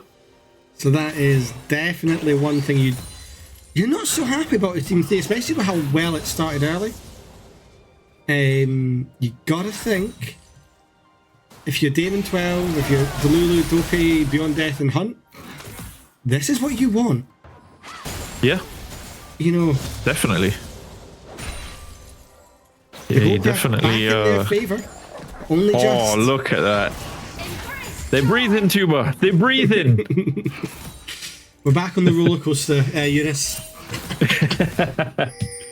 Oh yes, we climbed back up. We're stabilizing a little bit. The only difference now is 300 gold. It's not that big. 400 maybe. And we're finally clearing vision in the Tribush. Oh, it feels good when you're able to do that. That's a great moment. You know, it's almost like a sense of justice. It's like, okay, you guys are ahead, but I'm taking your vision ward. Now Neela has output. Oh my goodness. how Damon in the thick of it literally have had 3 members of Team 3 hugging him and just walks out like nothing ever happened. That's crazy. Yeah, that E from Neela is absolutely disgusting. Oh my goodness. Dopey main caught out right here by Shige. Does find the return kill, or the trade kill rather, onto Banana Kage. But Charmed here is being focused by Beyond Death and Damon, and will fall down as the dragon now is being focused here. Afrobard in a form of justice, petty justice, does take the vision ward as well right there. I mean, yeah, it's starting to run away a little bit for Team 1 here. That's 2 dragons for the side of Team 1. 7 kills against the 4. Only 500 gold in it though. Yeah. Somehow. But a lot of that is split between the top side and the bots, the support. And the CS gap is really starting to show, because even though Neela's 2-0, she's only up 200 gold. Thanks to almost double CS on this Vayne, which is where this Vayne is going to have the advantage, especially after bullying her early. Oh, absolutely. I mean, yeah, that early performance has really kept Afrobard into this game, you know. Of course, you have to also recognize the fact that Neela has roamed a little more than Afrobard did, but yeah, 125 CS to 75. I don't know if you've seen the map, but look who's walking up to go to top lane for this Rift Herald fight. And look who's gone bot. Speaking of roaming, Damon is here lane swapping with the hunt. As Spoopid does collect the first turret of the game, very nicely done right there. That's 300 gold for the team to enjoy. So yeah, very nice. Damon will find Spoopid in this topside river though, as the Herald is currently being juggled. Is Team 1 going to do anything about this? We're going to see here. Okay, very nicely done. Damon, oh not Damon, sorry. Beyond Death managing to find a kill right there onto Spoopid. Charmed, however, Afrobard has turned up as well. Dopey made a very nice flash, avoiding the Cataclysm as the Herald is confirmed and taken by Team 1. Afrobard managing to pin down Beyond Death on the wall, finding a kill. Dopey main as well finding a kill in response, as Banana Kage and Charmed are doing what they can to take out Dopey main, and they managed to find him. Damon as well, with Yuumi still on their back. I don't know if you guys knew, but there is a Yuumi in this game. As yeah, solid fight. Honestly, I mean that's a what was it? 2 for 2? Yeah, I believe it was 2 for 2. But the big thing was the Rift did get picked up by the Lilia, even though she gave her life and lost some of her stats. Yep.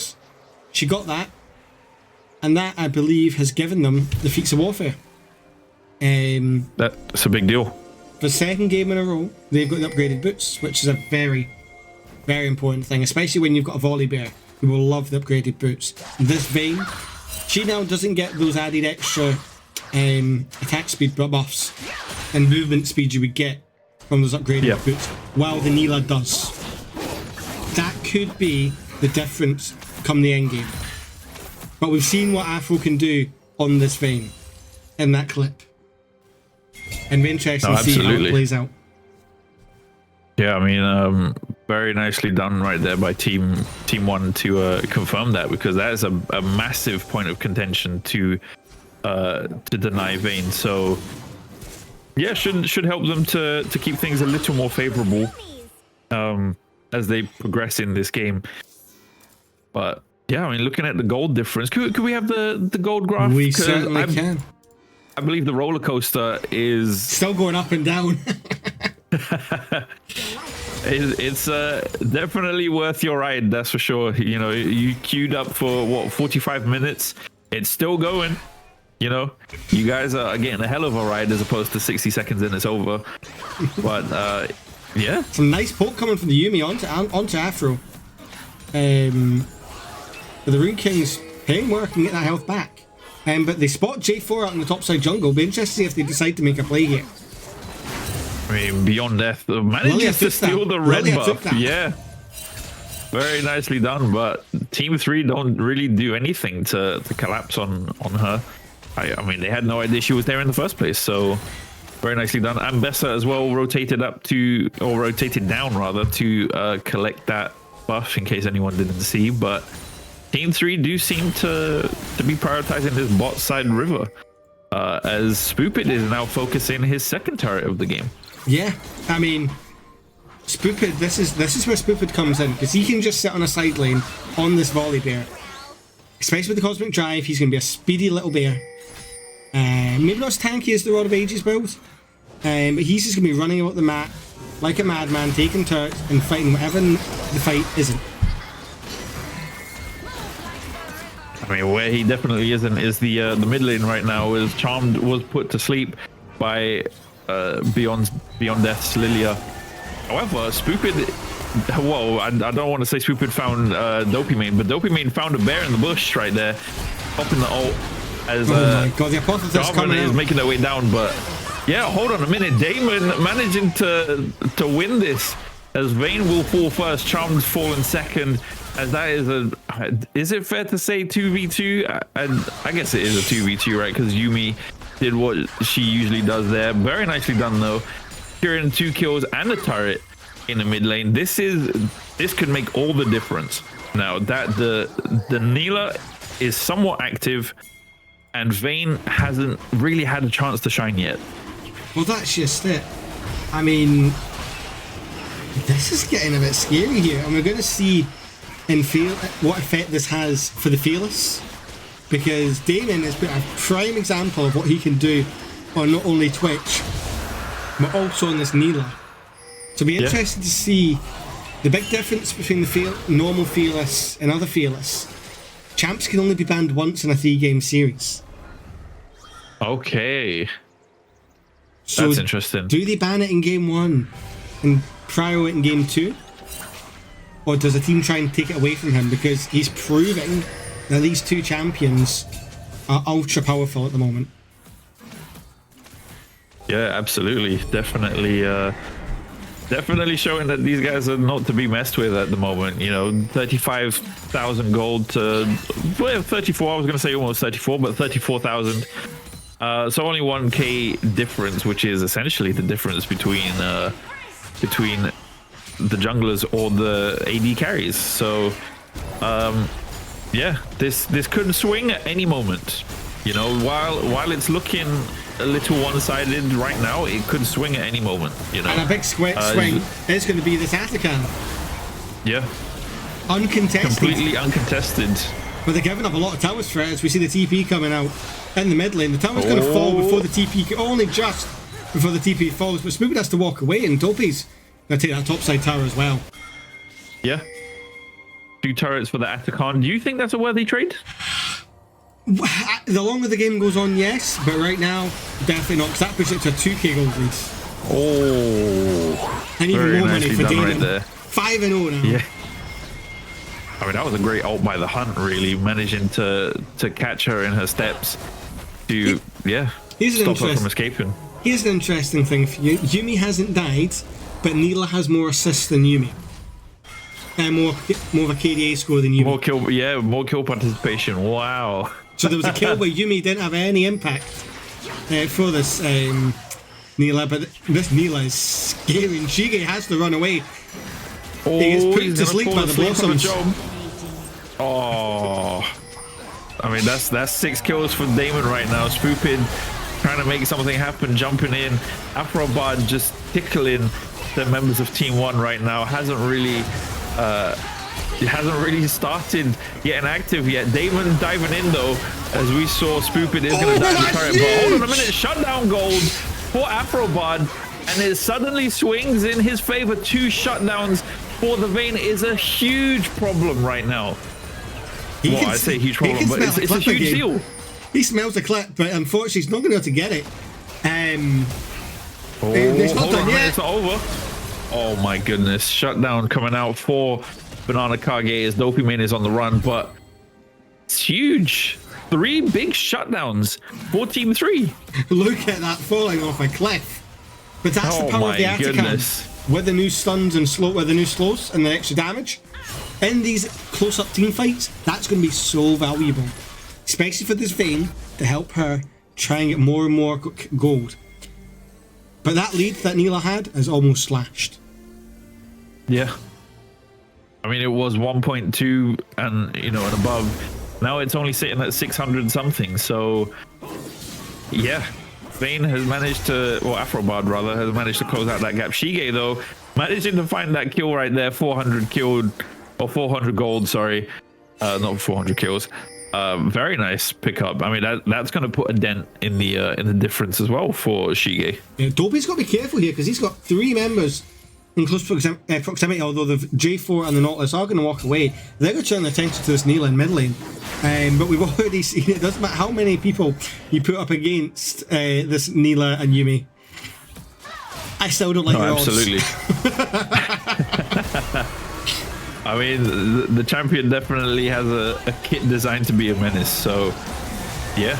Well, hold on a minute. Who is being a menace right now is Spoopy. Managing to easily, sorry, not Spoopids, my goodness. No, I mean, I prefer Spoopy. It was a little spoopy for Dopamine right there, you know. A bear suddenly jumps at you through the bush and then grows by, 20%. That's scary, but I don't know about you. If I was Afrobard, I would also be scared right now. I mean, you talk about false idols. This Neela's showing who the one true god is. Absolutely putting a clinic in these games. 100%. I mean, it's looking very one-sided in this bot lane matchup right now. We see a slight skirmish in this blue side jungle, but not really much is going to come of it. Yeah, this is a big deal. This will be the 4th dragon, the final dragon for Team 1, unless Team 3 are able to secure their first. Shige dives straight in with the Cataclysm. Whoop, he's going to die early, so there is no contesting smite, as that is the Ocean Soul for the Team 1, or for blue side Team 1. That's one soul you don't want this Neela to get. More healing. No, absolutely. The regeneration is through the charts right now, but you know what is also through the charts? Bring it up, Tuba. Let's get it up. There it is. Look at that. Still climbing back up. We're still going back up the hill. But again, Team 1, once they get a solid lead, they are able to hold on to it. No, absolutely. I mean, yeah, the roller coaster is not very fun right now. It's just continuous climbing. There doesn't seem to be a drop in sight. So, yeah. You're definitely not getting your money's worth now, but you know who is getting their money's worth is Team 1 right now, as they steal away the red buff. Yeah, we've just had a comment in the chat from one of the Cuddles Cuties, the LCS winners, asking what show Rose is watching on the Yuumi. We'll have to find out after. But whatever it is, it's working. 0-1-11 on this Yuumi, helping her Neela. Absolutely put on a masterclass in this game. I mean, we have to, we have no choice but to speculate, right? What would the Lulu have in the background? It has to be probably like some kind of meditation podcast or something, you know, some kind of ASMR where you free your mind and forget about the worries of today. Well, she can forget about the Nautilus, I can tell you that. Look at the healing. Hold on a second, though. Look at the healing. What on earth is that? What is this?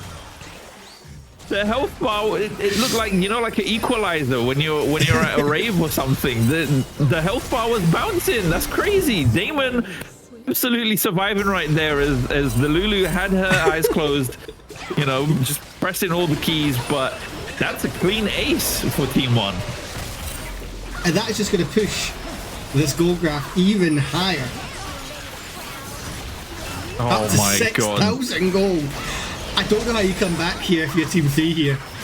Guys, get a refund. Get a refund. The roller coaster, it just keeps going up. 10-1 now on this Neela. 7-3 on the Lilia with 11 big book stacks on the Magi's. But it's not like the other teammates aren't doing much. You know, Hui's 3, 4, and 7 really solid, has a gold lead, and even the Hunt. Yes, the gold lead is slightly in favour. I would guess that the volley bear could be wrong. It's not weird. I believe it's the volley bear, yeah. The arrow's pointing that way, but it's red. But even still, they're the one with the shutdown. Because their team's winning. And they're doing important things, chasing these enemies down, allowing this Neela to have complete, unanswered control. No, absolutely. I mean, yeah, it's looking extremely rough for the Team 3 squad right now. I mean, Team 3, that should just be full stop. Yeah. But yeah, it's looking rough for them because they seem to have just like the last game that Team 1 played in. They had a somewhat favorable early game. You know, especially in the bot side where Vayne was applying a lot of pressure and also Spoopid establishing some form of dominance during the lane. But yeah, right now Team 1, they're gonna lose Lily, that's for sure. But hold on a second, Damon is on the hunt right now. Okay, well, Afrobot managing to turn it around. But the Lulu swiftly saying, you know what, I want to enjoy my podcast and jump into another team as the Hunt manages to secure another kill. Spoopid as well will surely fall soon as well. But the Hunt turning his attention onto Afrobard and just, yeah, brings him down. Spoopid's still alive though, fighting. Wow, okay. This is what managing Spoopid to turn that around onto the Hunt, but it's still going to fall as Dopey Main and the Lulu are the last survivors. Spoopid really put on a performance there. Yeah, I mean, whatever Rose is watching, there has to be something with 2 really good casters. Because she totally wouldn't be commenting in the chat mid-game. She's obviously enjoying herself watching her team absolutely take complete control. But that shutdown is kind of big. It is a big deal for sure. But that gold graph is still 8 and a bit thousand gold. And you gotta feel this game can't have much track left with this roller coaster. Yeah. It has to end somewhere. And the Elder Dragon is up.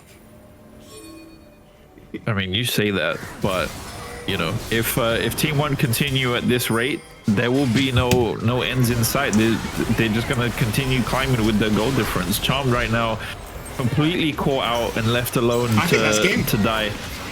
Well, I mean, if Afrobard falls right here, there is an even better chance as 2 members now of Team 3 have fallen.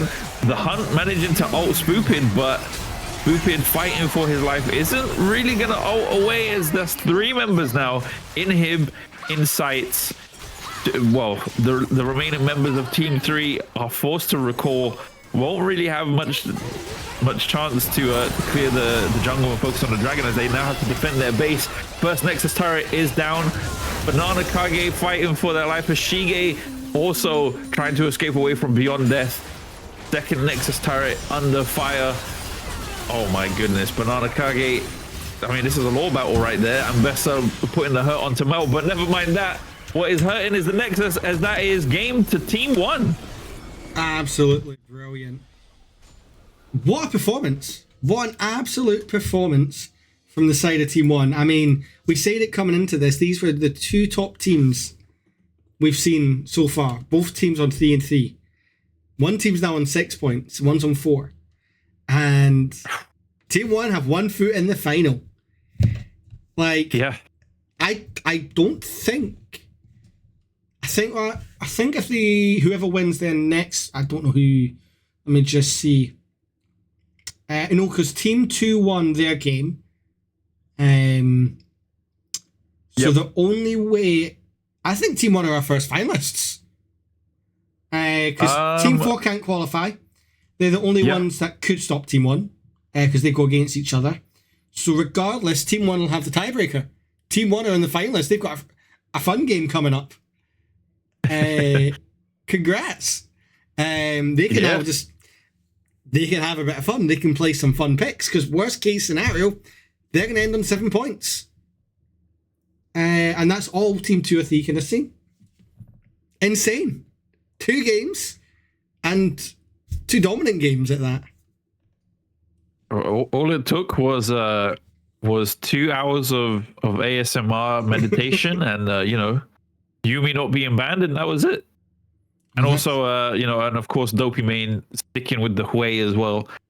Yeah, Team 1 crazy. I mean, absolutely crazy to see the fact that in the last game, or the first game that we had on the stream, Team 1 versus Team 2, they had an extremely shaky early game, and then to go from that to just absolutely smashing 2 games and securing a seat in the finals is it's insane. That's it's commendable. Absolutely insane.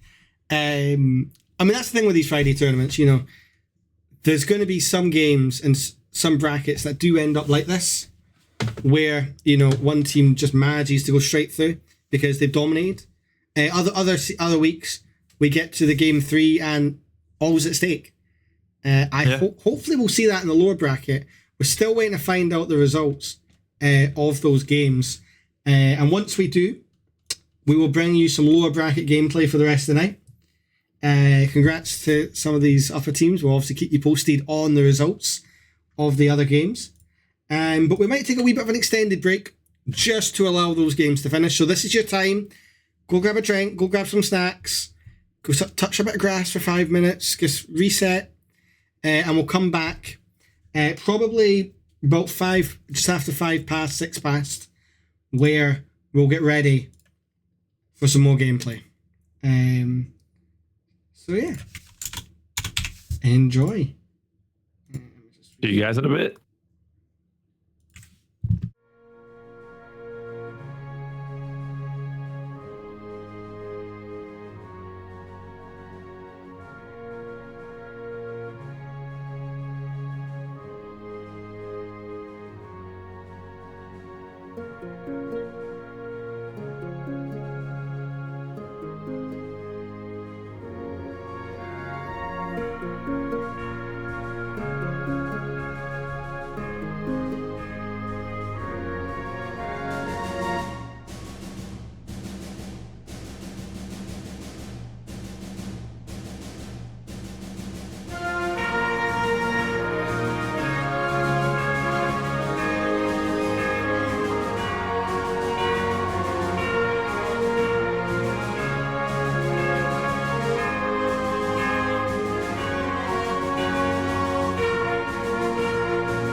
where legends collide. Got my friends beside me, we're ready to ride. With every step we take, we're feeling alive. Fearless in the epic, together we thrive.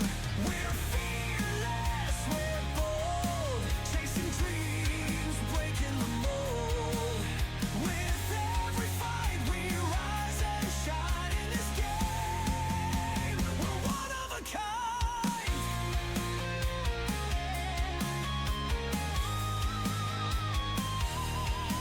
From the jungle to lanes, we're making our mark. With strategies tight, we're igniting the spark. enemies tremble. They can't break our flow. In this world of champions, we steal the show. We're fearless, we're bold, chasing dreams, breaking the mold. With every fight, we rise and shine in this game. We're one of a kind.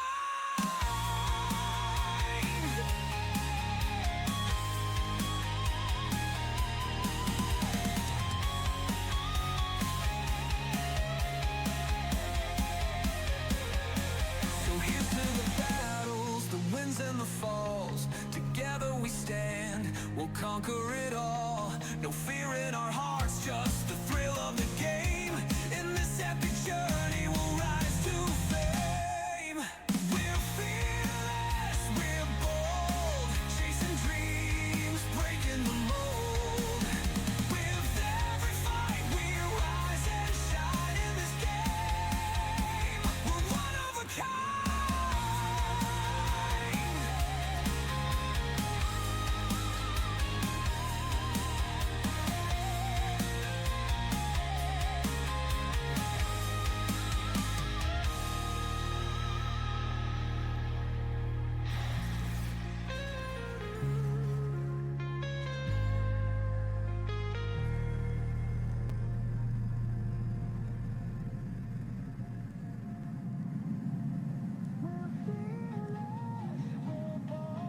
Chasing dreams, breaking the mold.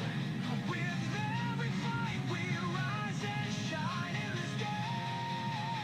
We're one of a kind. We're fearless, we're bold, chasing dreams, breaking the mold. With every fight, we rise and shine in this game. We're one of a kind.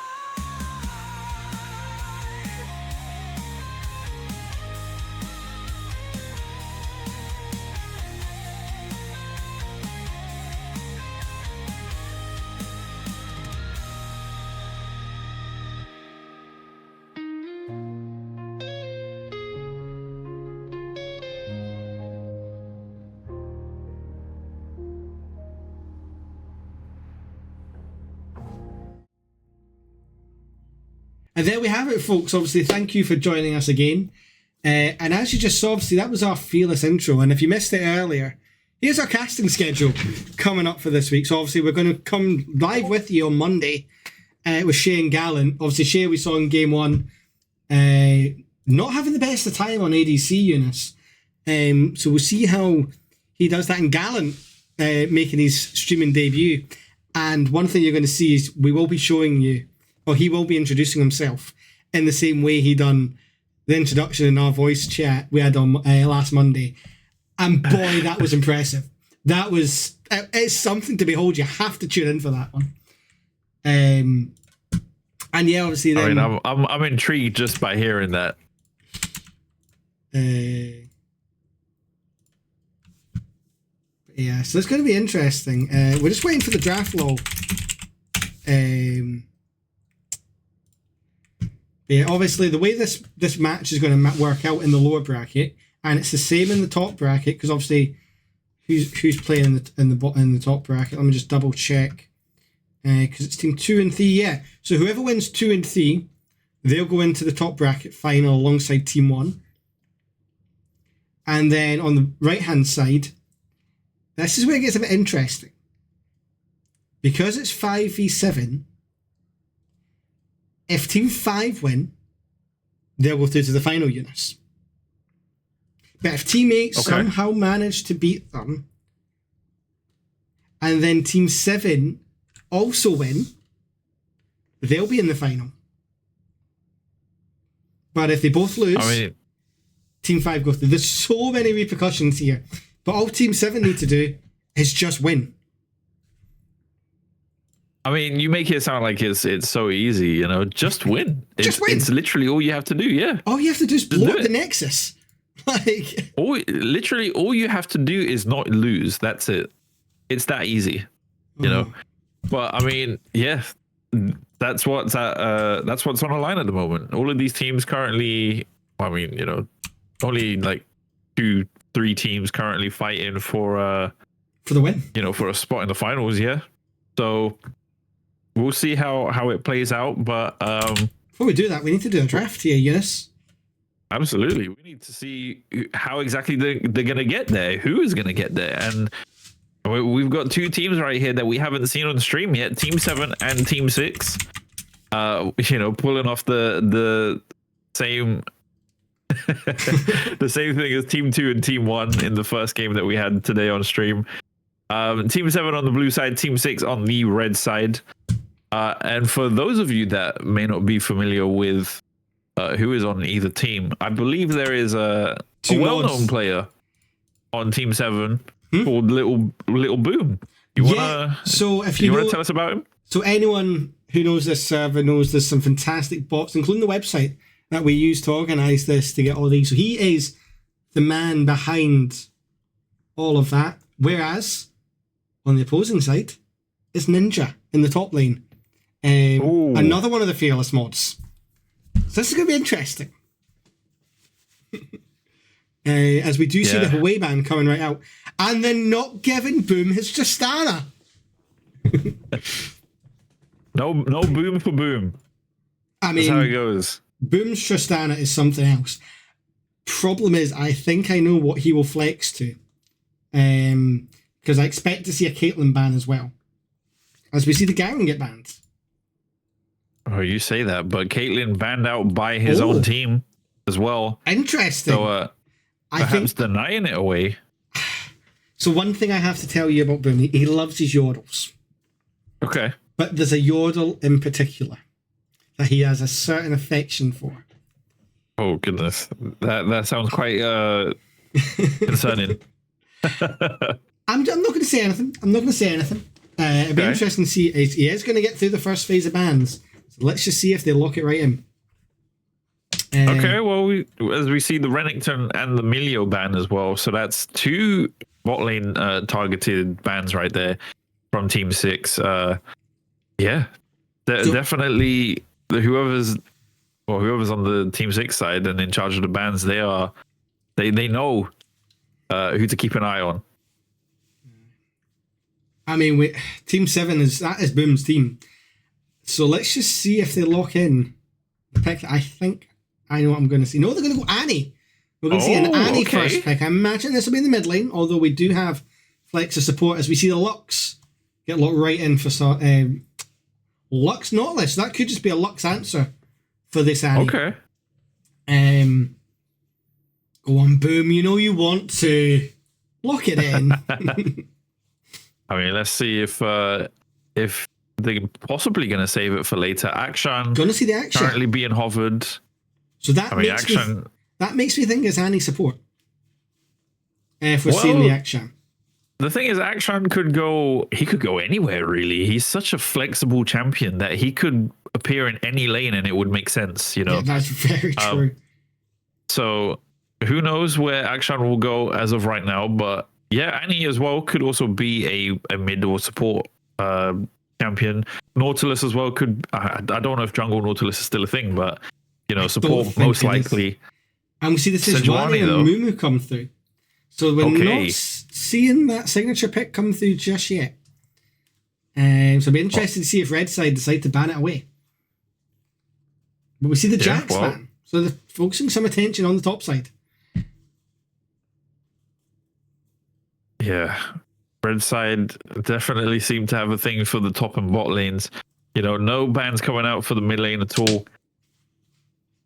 Let's hope that it fares them well. Okay, the Yone instead. So they're obviously thinking, they must be thinking it's either Akshan ADC or the top lane was looking at Yone, because I don't think you'd see the Akshan in top lane. But time will tell. 3 bans to go here. And the Jax is getting banned away. And the Mundo, that was the quickest ban I've seen all day. Who is this last ban going to be?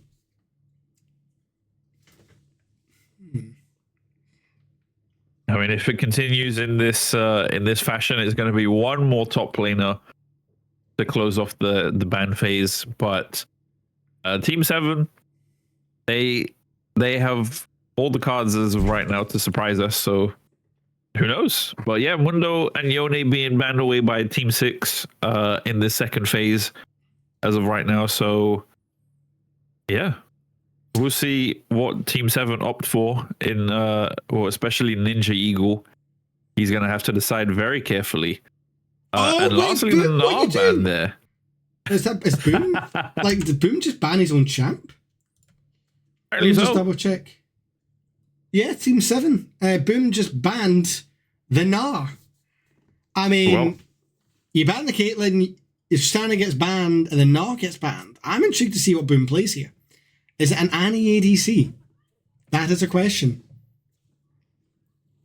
Oh goodness, that would be incredibly curious to see and unusual. But the Jin hover here, oh, I'm liking this. That's a lock. Jin's locked That's in. a locked-in Jin right there. I love to see it. I'm a big fan of Jin. Being picked right there for Westy on the Team 6 side. Z Archer's the ADC. Westies are support. Oh, Z Archer. Sorry, apologies. Yes, Z Archer piloting that Jin. How will Team 7 respond to this? I want to know, because I need to know if this Annie is going to be support or mid. You know, as of right now, she's just up in the air. I was going to say, if the Nard got through, I would love. Okay, I approve. Starstruck Seraphim, I approve. I'm a happy man. It is an Annie ADC with a Seraphim and a fiddle top. Unless Boom picks up the Seraphim. I approve. I 100% approve here. Wait. Blue team Hold win on the a draft. minute. We can go straight to the final. Okay, hold on a minute. Fiddlesticks. Did you say Fiddlesticks top? Could be fiddle I'd support say with that's the fiddle. Seraphim. I'd say fiddle jungle, right? Where would you put Sejuani though? Because Oh yes, you're right. Yeah. Okay, hold on. and Sedge Susan jungle, in the okay. top lane. This is going to be such a fun matchup. I am so looking Okay. forward to this. This is a very interesting draft. Okay, hold on. We need to break this down. We need to figure it out before we get in the game, so we look like we know what we're talking about. Okay. Sejuani 100% is going to be in the jungle for Team 7. You don't think so? Sedge top? I've seen it. I have genuinely my seen it. goodness. It's not something you see a lot of, but it wouldn't surprise me. But wait, hold on a second. As a well-known member of the League of Friends server, Ninja, you must know who he's going to play, right? Yeah, and Susan is a solid play because Susan's obviously who Ninja's on because he's on Team 6. Boom's on Team 7. Oh, of course. So, okay, Badger's on the Team 7. Apologies. Okay. So, Ninja's piloting that Susan. So, what would Badger play? Badger's not a Sejuani top player. I don't know a lot about Badger. I will have to admit. He's one of the names I don't know a lot of. I know Starstruck plays on the Shetland Super Server team. Shout out to Ditsy who's in the chat. I know they play Seraphim. I can tell you Akshan's going mid. Okay, makes sense. See, that's the thing, is that you can tell me Action's going somewhere, I say it makes sense. And my initial suspicion was right. It's a fiddle top. Fiddle is top? What on earth? So I'd imagine to see it'll be a Seraphim support with the Annie APC. The big thing about this bot lane for Team 7 is the lockdown is huge, but it's also extremely huge on Team 6 as well. You've got the Mumu Q, the Nautilus, the Wither from Nasus, the Jin W, the Lux Q. They might as well call them the team of CC. But the same could be said for Team 7. Because you've got the Fiddle Fear, you've got the Seraphim everything, you've got Sejuani E and Alt, and you've got Annie's Stun. Like, that is a lot of CC right there.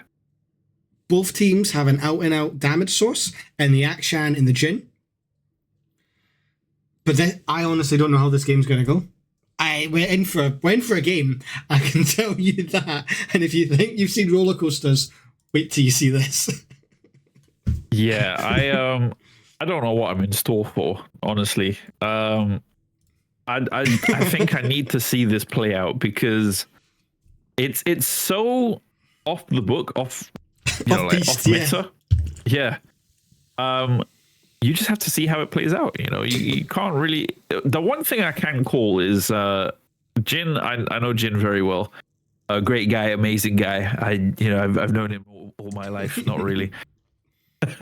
But yeah, Jin is going to suffer in this lane. Okay. Going up against the Annie and the Seraphine, who have an abundance of poke. Seraphine obviously has the root, as you know, and Annie will have the stun that will continuously appear, right? Yeah. So he's gonna suffer for sure. And if they're able to, to jump on him, lock him down, and also just harass him out of the lane, then this could be difficult. However, in turn, with the help of Nautilus, Jin may be able to turn this around because Seraphine and Annie are not two champions that are, they're not the tankiest. Seraphine, of course, has the healing, which could frustrate the team 6 team, but yeah. Oh, this is interesting. This is going to be probably the most interesting match you've seen so far. And as I say, depending on other results, this could be game 1 of a 2-game final. Yeah. And remember, it's a 1 Absolutely. game. The actual final itself is 1 game. So it's not a best of 3 series. It is a 1-game final. So it'll be interesting to see if there's any alterations to bans. If Team 6 managed to lose their winning streak and Team 7 managed to get back on that chain. But also, we're in for a treat here, Younes. Oh, absolutely. I mean, like we said, we really need to see how this plays out more than anything, but one thing we can guarantee is that we've got an exciting game in store. Oh, 100%. That's for sure. 100%. I mean, we've not been disappointed today so far. I mean, we've had, they end up being 2 stomps in the end. But we saw a lot of good gameplay to get up to that point. Absolutely. And I'm intrigued to see how Fiddle play into this Nasus. I mean, you don't see a lot of Fiddle tops. Yeah. I mean, I personally have never seen Fiddlesticks top. I personally would never play Fiddlesticks top. However, I would happily watch Fiddlesticks play top because you never see it, and on paper, it's a sound choice. Fiddlesticks will constantly be able to abuse that fear. With constantly jumping in the bush, we'll be able to refresh it, chuck out the E, which you have to react to when you see it. You don't see an animation; you just see a visual appear on the he's floor. Just there, yeah. Yeah, he's just constantly there. The mind games are going to be real in terms of the with the scarecrows, but also he's going to have great vision control. He will be able to place the scarecrows wherever he wants, and they'll constantly regenerate. Yeah. So just so you know this as could be well. good. Yeah, just so you know as well, I was looking at some of the masteries as we're loading in. Okay. Which champion do you think has the highest mastery in this matchup? Highest mastery. You know nothing about these. Which champion in this lineup do you think has the highest mastery?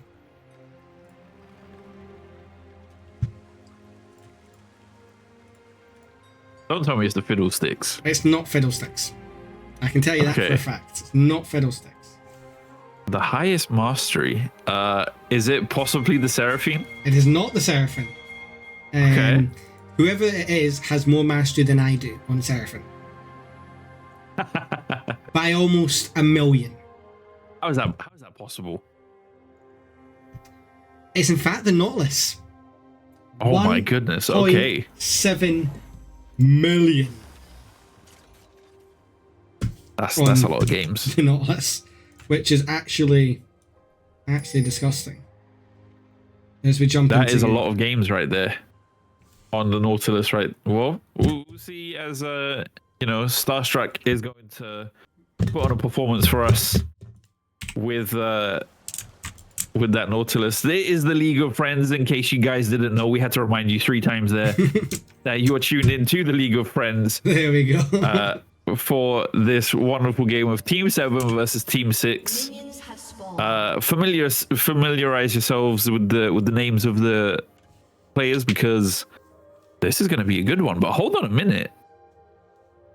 Boom he's not playing support, is he? No. Unfortunately, due to this thing, we can't get them in the right position because they didn't decide to organise themselves. So it's a wee bit nice. look a wee bit janky. It'll be harder to keep track of who's got advantages. But we see first strike on the Lux and on the Fiddle. And this could end up nasty here for the... So although they decide against it. That's a big deal. That's lucky for the Surf and Annie here, being able to not get punished for not having vision in that bottom bush. They absolutely managed to walk away, with a 4-leaf clover somehow beneath them. They're absolutely lucky that the Team 7 guys... Team 6, apologies. Just decided to spare them. But on the topic of the first strike, as you mentioned, this is absolutely going to play in Badger's favor with the fiddlesticks. He'll constantly, harassing. He's already got level 2. Oh my goodness. That's going to be pain and suffering for Ninja right there on that Nasus. But hold on a minute. As I thought, if Nautilus is able to set up Jin, barrier. Goodness. Barrier as well. Doesn't manage to close out the kill. But that's going to be... I actually don't like the fact that he flashed for that. Because now, while it is a great offensive tool for Jin to flash fourth shot, he won't be able to do the same. To flash away. That is just it. A key offensive tool taken away. And if a Surf and E does land, that could be important. Because you don't have that tool as an instant getaway. Yeah. Absolutely. But hold on a minute. Hook lands onto Starstruck right there as he is struck by a different kind of star. 80% health coming out right there. Good damage from the Team 6 bot side or bot lane. And Hex Flash on the Annie. Yeah. For the flash cover place. That will entirely depend on if Boom is able to really utilize it. For them to be able to, to capitalize on that, they need to push forward and exploit the control that they have over the bushes. But as of right now, all they can do is just sit on the turret. Yeah, we did have a wee jungle skirmish there up in the top jungle. But neither of them actually looking to take the fight to its thing. There's knock 10 bells, a couple of headbutts from Amumu, couple of swings from Sedge, but everyone's fine as we see the root coming out onto this Jin. Tal did collect that Scuttle Crab as well. Smited it away from JLD. Oh yeah, very nicely done by the junglers here. Should we talk about this mid lane? The Akshan versus Lux? Yeah, Akshan is obviously, because they run in double AP in bot lane and in top lane, you needed something like an Akshan to round it out. But the things he's got to watch, and I know him being a mage player, he'll be more than well aware of, is the poke coming from that lane. But we've got a big fight up in top here. Well, I say a big fight. Badger's walking up and doing things to this Nasus. This isn't a fight, Tuba. This is bullying. Ninja's getting harassed right now by Badger, but we'll be able to just walk away and safely recall. This could get interesting once Badger gets a couple items. Once he gets these Fated Ashes, as we see Sejuani going towards the Heartsteel build, and we'll be able to have complete control over this first dragon, while Boom will sit and get all ever closer to that level 6. Yeah, Boom is farming away happily, but Team 6 I've not changed this one. in. We will never find out. as we find out right now, Starstruck getting rooted, and the first blood goes over to Jin. Meanwhile, Techie Engineer on that Lux being forced away by Akshan. As the jungle... Wait, Jin took the... Jin took the dragon. Wow, okay. Towel as well being shut down by JLD. Very nicely done by Team 6 right there. Yeah, I mean, a very textbook collapse and securing the objective. Yep, they got the dragon. They got the dragon. They got the kill. 3 kills, and everything's coming up Team 6 right now. Obviously showing why they're the only undefeated team in the lower bracket right now. 100%. I mean, great play right there. You know, picking their fights appropriately. Akshan did a great job keeping Lux away. You know, trying to apply pressure and stop her from trying to steal the dragon. But yeah, very nicely done. And that's already a 2k gold leads for the side of Team 6 right now. Oh, it's almost like Team 6 are putting tariffs on the blue side right now. Crazy. But yeah, I wish I could give you guys a reliable gold difference. But what we can see is Ninja managing to put the wither onto Badger. Forcing the flash away, but hold on a minute. Turn around. The ult comes out. Pulls him. Oh wait, JLD jumps in, but doesn't really make much happen. Walks away with a kill, but Badger is possibly gonna fall. Yes, will fall to Eagle. Will the sustain keep him alive right now? Doesn't have the mana to continue to queue. Powell trying to turn it around as he possibly notices that. Yes, seems to, but he's not gonna you don't want to. You don't want to feel that. He got the permathorn stacks. My He's gonna. Oh, it just times out. Ninja showing his knowledge of Susan, playing really well. Crazy. That was close. If Tao had a little bit more mana, he would have been able to close that out. Yeah, definitely. But of course, the looming threat of the 20 mana Siphon and Strike, you don't want to deal with it. Hold on, Starstruck though, getting rooted, half health, very nice poke right there. Here but comes the Archer flash. activating the really. Okay. I love that. You TP back into lane, you walk right up, and then you get your life sucked out of you by the fiddle. I mean, depending on on the situation, that could be a good thing. But as of right now, it's not good at all. Eagle currently, I mean, we can see the CS difference. We've got 43 CS for Ninja compared to 37. Hold on a minute. Ninja's got more CS than Badger. Yeah. I mean, we're seeing 43 play 39. We do see Annie up by a couple in the bot lane, but not a lot in it. But the Lux is having complete control. Tech Engineers having complete control over Dio in this mid lane. However, Sedgeloop changed that. We see the ult come out, and Akshan is lining up his shots. Oh my goodness, will Tao be able to? No, that was a great snare right there. Flash and the light binding, saving Lux's life there. That's a great play. Akshan just doesn't have the damage right now. Yeah, I mean, he's definitely trying, but with only a longsword and Doran's blade to give him a little extra damage, it's not really going to do much at this. I mean, it will do a little bit, but not much to write home about at this stage in the game, as we are currently 9.5 minutes on the clock. 2,000 gold lead for Team 6. Yeah.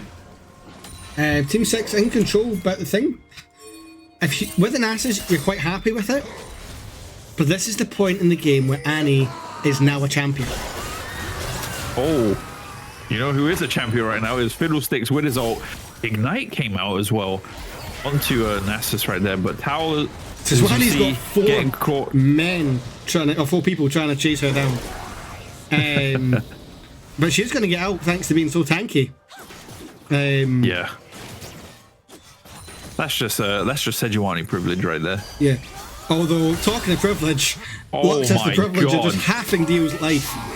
As Ninja's not as much as he had a good trade there earlier on onto this Fiddle. Fiddle's starting to get some burns out. Although doesn't have his fated ashes yet. Deciding instead to go for the lost chapter. Meanwhile in the bot lane, Starstruck getting caught out here.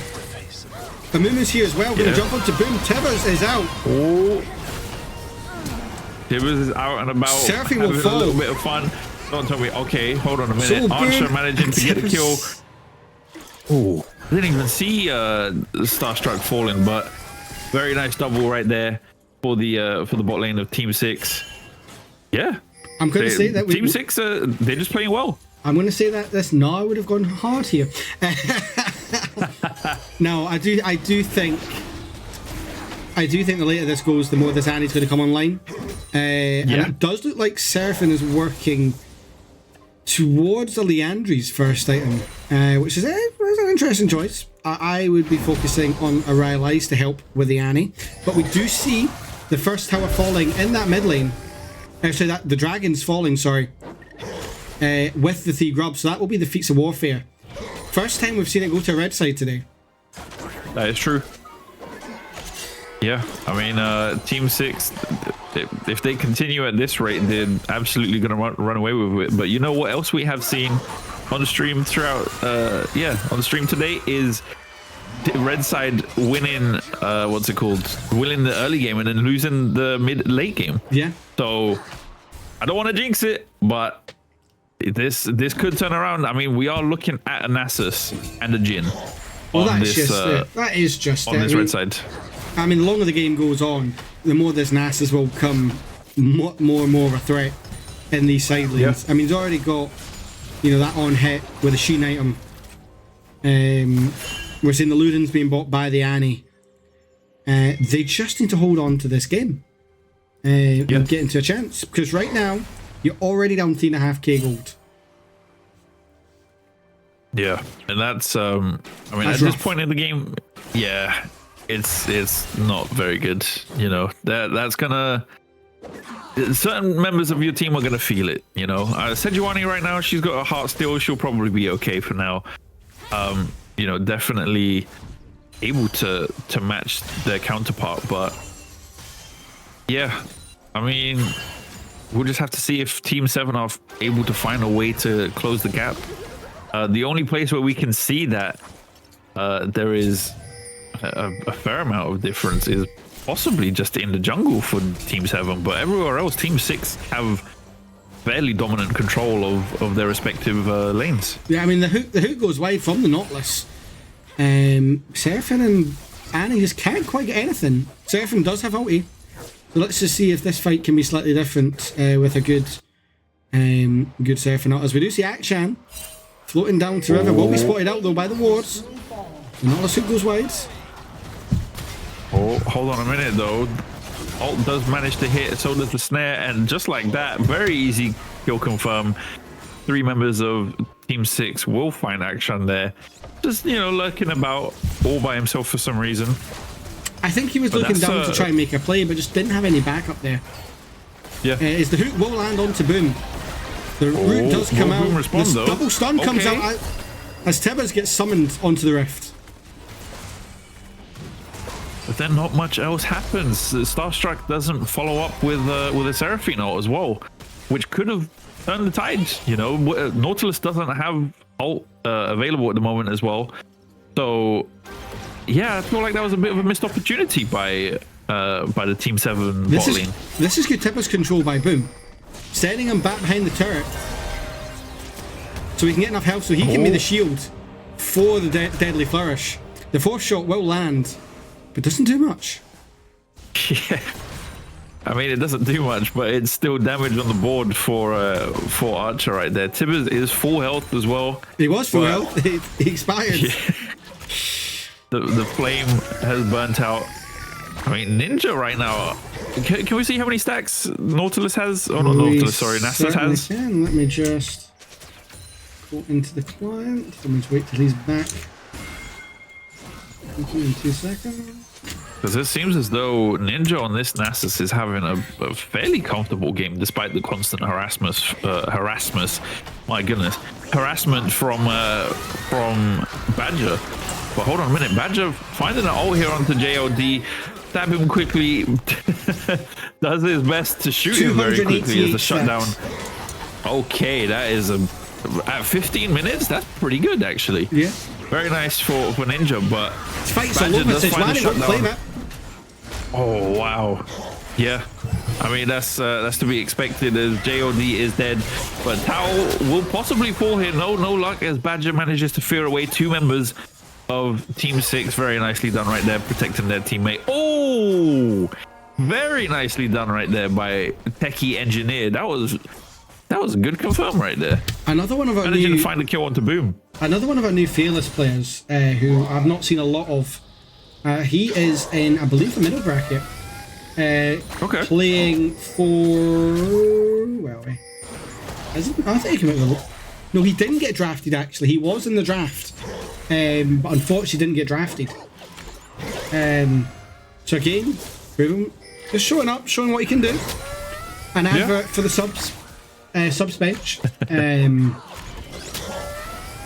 But showing up, because Dio is one of our lower bracket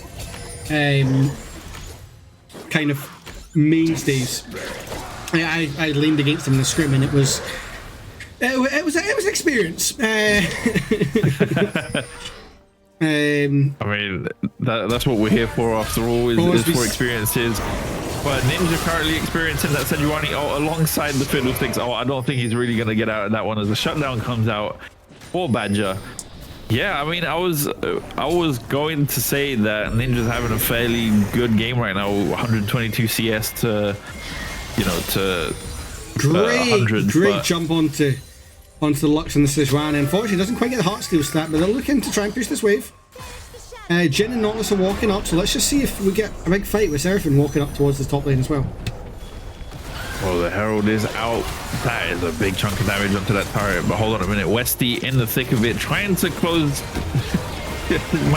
trying to get onto Badger, but doesn't manage to find it. The shots fall onto thick legs as not much damage is dealt by the Jin ult. However, TP coming in from Ninja. He wants revenge. He wants blood, as Tao will be the sacrificial boar and fall there. As Team 6 managing to pick up another kill. Nicely done, really nicely done by Team 6, in complete control of this match right now. Even though they did lose the Rift Herald, they're the ones who take the top lane tower instead. I just wonder, Younes, where do you see Team 7 having a way back into this game right now? Man, I don't know. I think Badger has something going on with the Fiddlesticks. Definitely is applying a lot of hurt and pain onto Ninja, as we see right here. But Ninja doesn't care about this. He just wants to farm. I mean, all of this throwaway gold. Yeah, okay, Badger, you can have your 4th kill and enjoy your killing spree. But the Nasus will continue to scale and get stronger and stronger unless Badger is able to translate this this top lane mischief to the rest of the team and the rest of the game. I don't really see how they'll be able to turn this around. Just news from the upper bracket as well. Team 1, a clean sweep of the group games. 3-0 for them. Utter dominance in that division, so they've got to be favourites for their final. How long do you think the last game went? Oh, for you to ask it, it definitely has to be under 20 minutes. So we had 33 minutes in game 1, 32 in game 2, 22 minutes in game 3. 22, my goodness. I mean, that's a speed run in itself. The game would basically be over right now. Yeah. But yeah.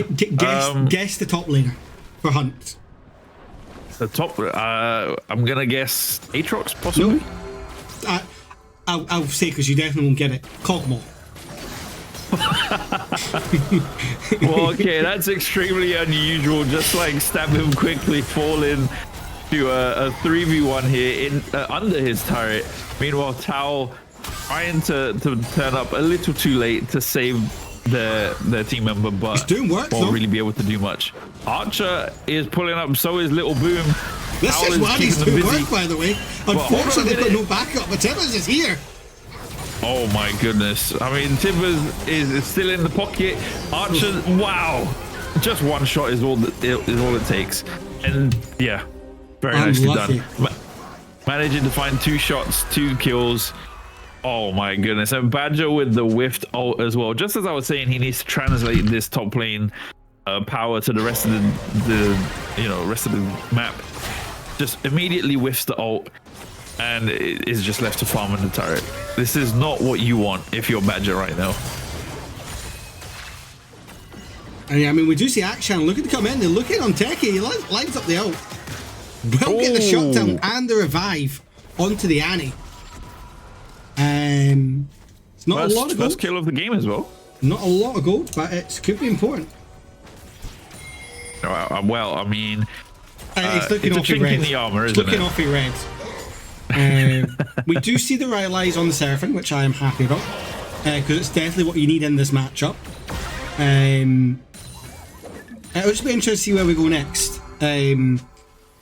because you're a very AP heavy team with 3 out of your 5 champions being heavy AP, and obviously we've seen the defensive items coming out in the form of the no magic mantles and the blue boots on the Nautilus. So yeah, this is going to be interesting as we get ready for what could be an important dragon, because this is so point. Ignore the graphic, but this is so point for Team 6. Yeah, I mean, if Team 6 are able to confirm this and close it out, then Beautiful it's second gonna on Chance be, 3. Shieldy's down. Oh, Dragon. I mean, yeah, okay. Very nicely done. Team 7 managing to confirm the Dragon Ninja in the thick of it. He's going 3-4v1, but dies for his efforts.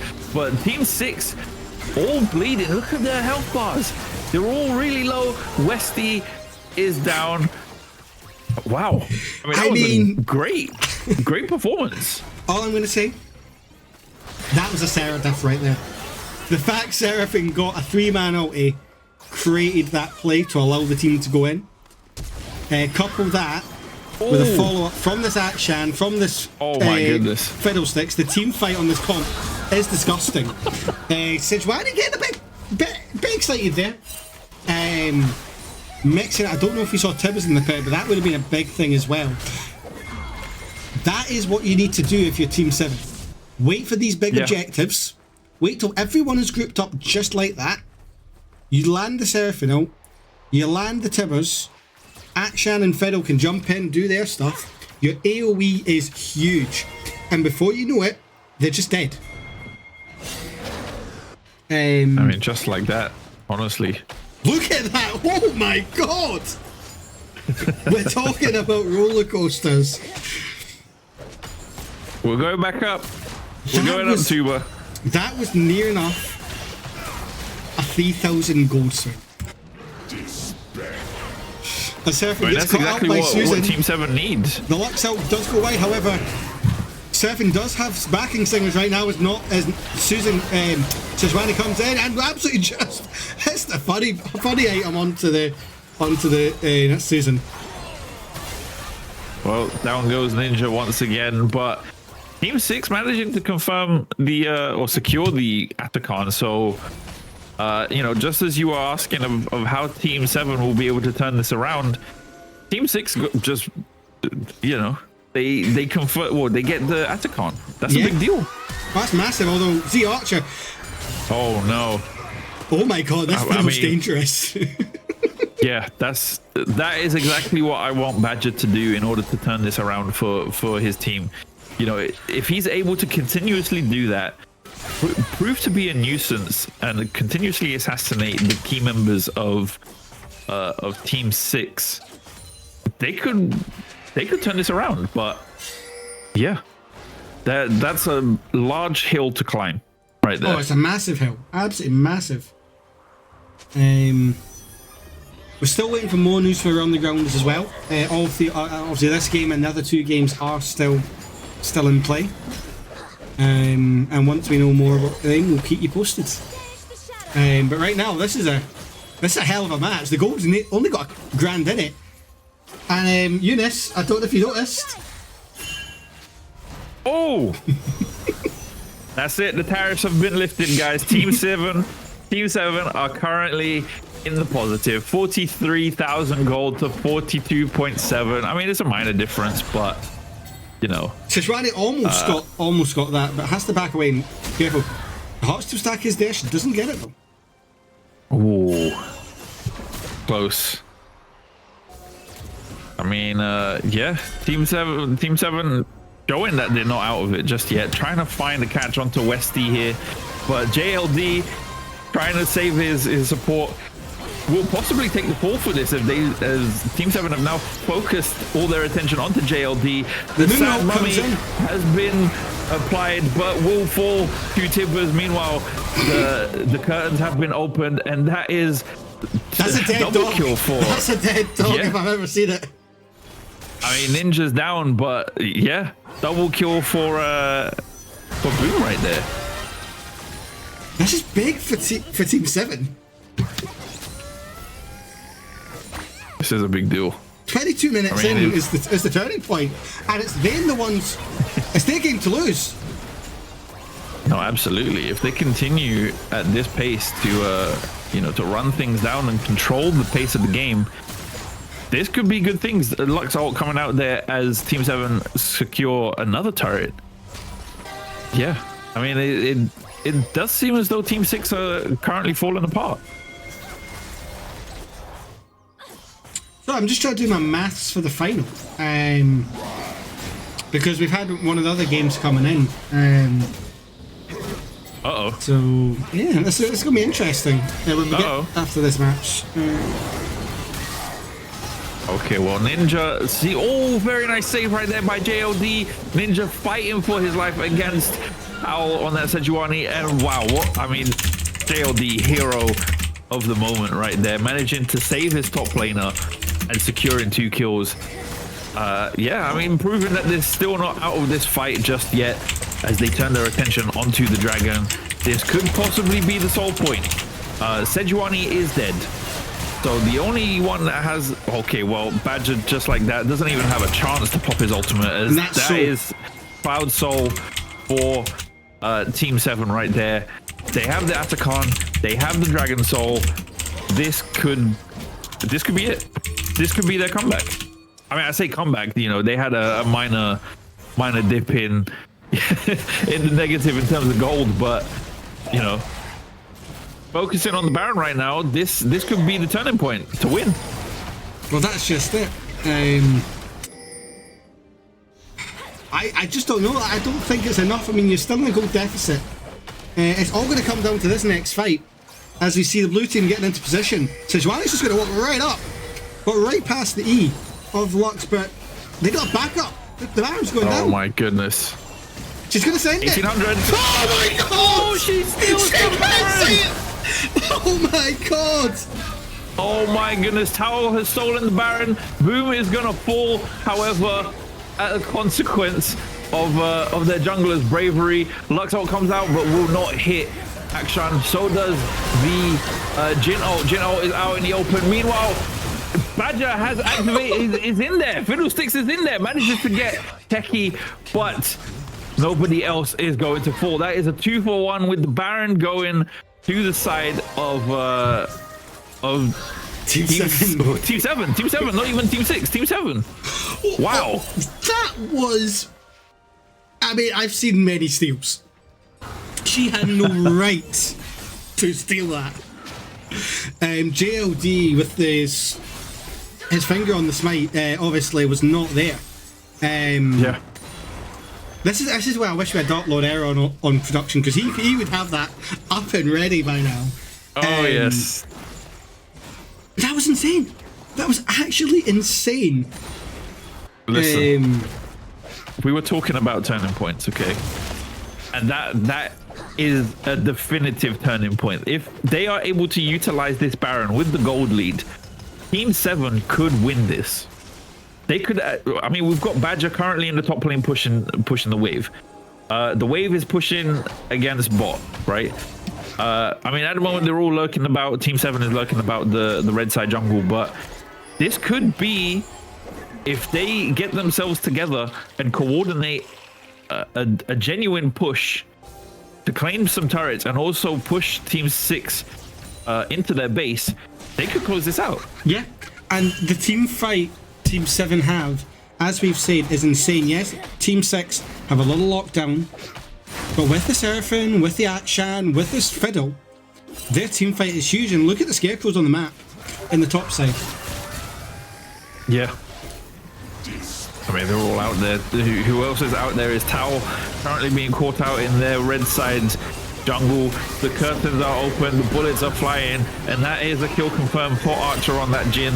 Meanwhile, the Boom manages to find Archer. You know, the sniper located, and down he goes. JLD soon to follow as well to Badger, as he is using that Baron buff and split pushing with Fiddlesticks. I can't believe these words have come out of my mouth. This game is definitely something, Younes. I told you we were going to be in for a match. I mean, this game is nothing short of interesting, that's for sure. You know, yeah, Team 7 really, they're pulling it out right now. You know, they finally pulled their fingers out of the grass, you know, and they've got all hands on deck. You know, yeah. they're ready, you know, making things happen where they matter the most.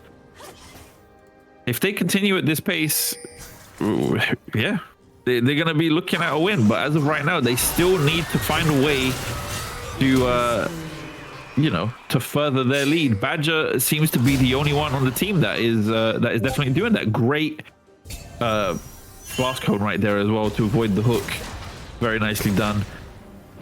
But yeah, I think despite the fact of, you know, how things are going and the gold difference and all that, it is still somewhat even, to be honest.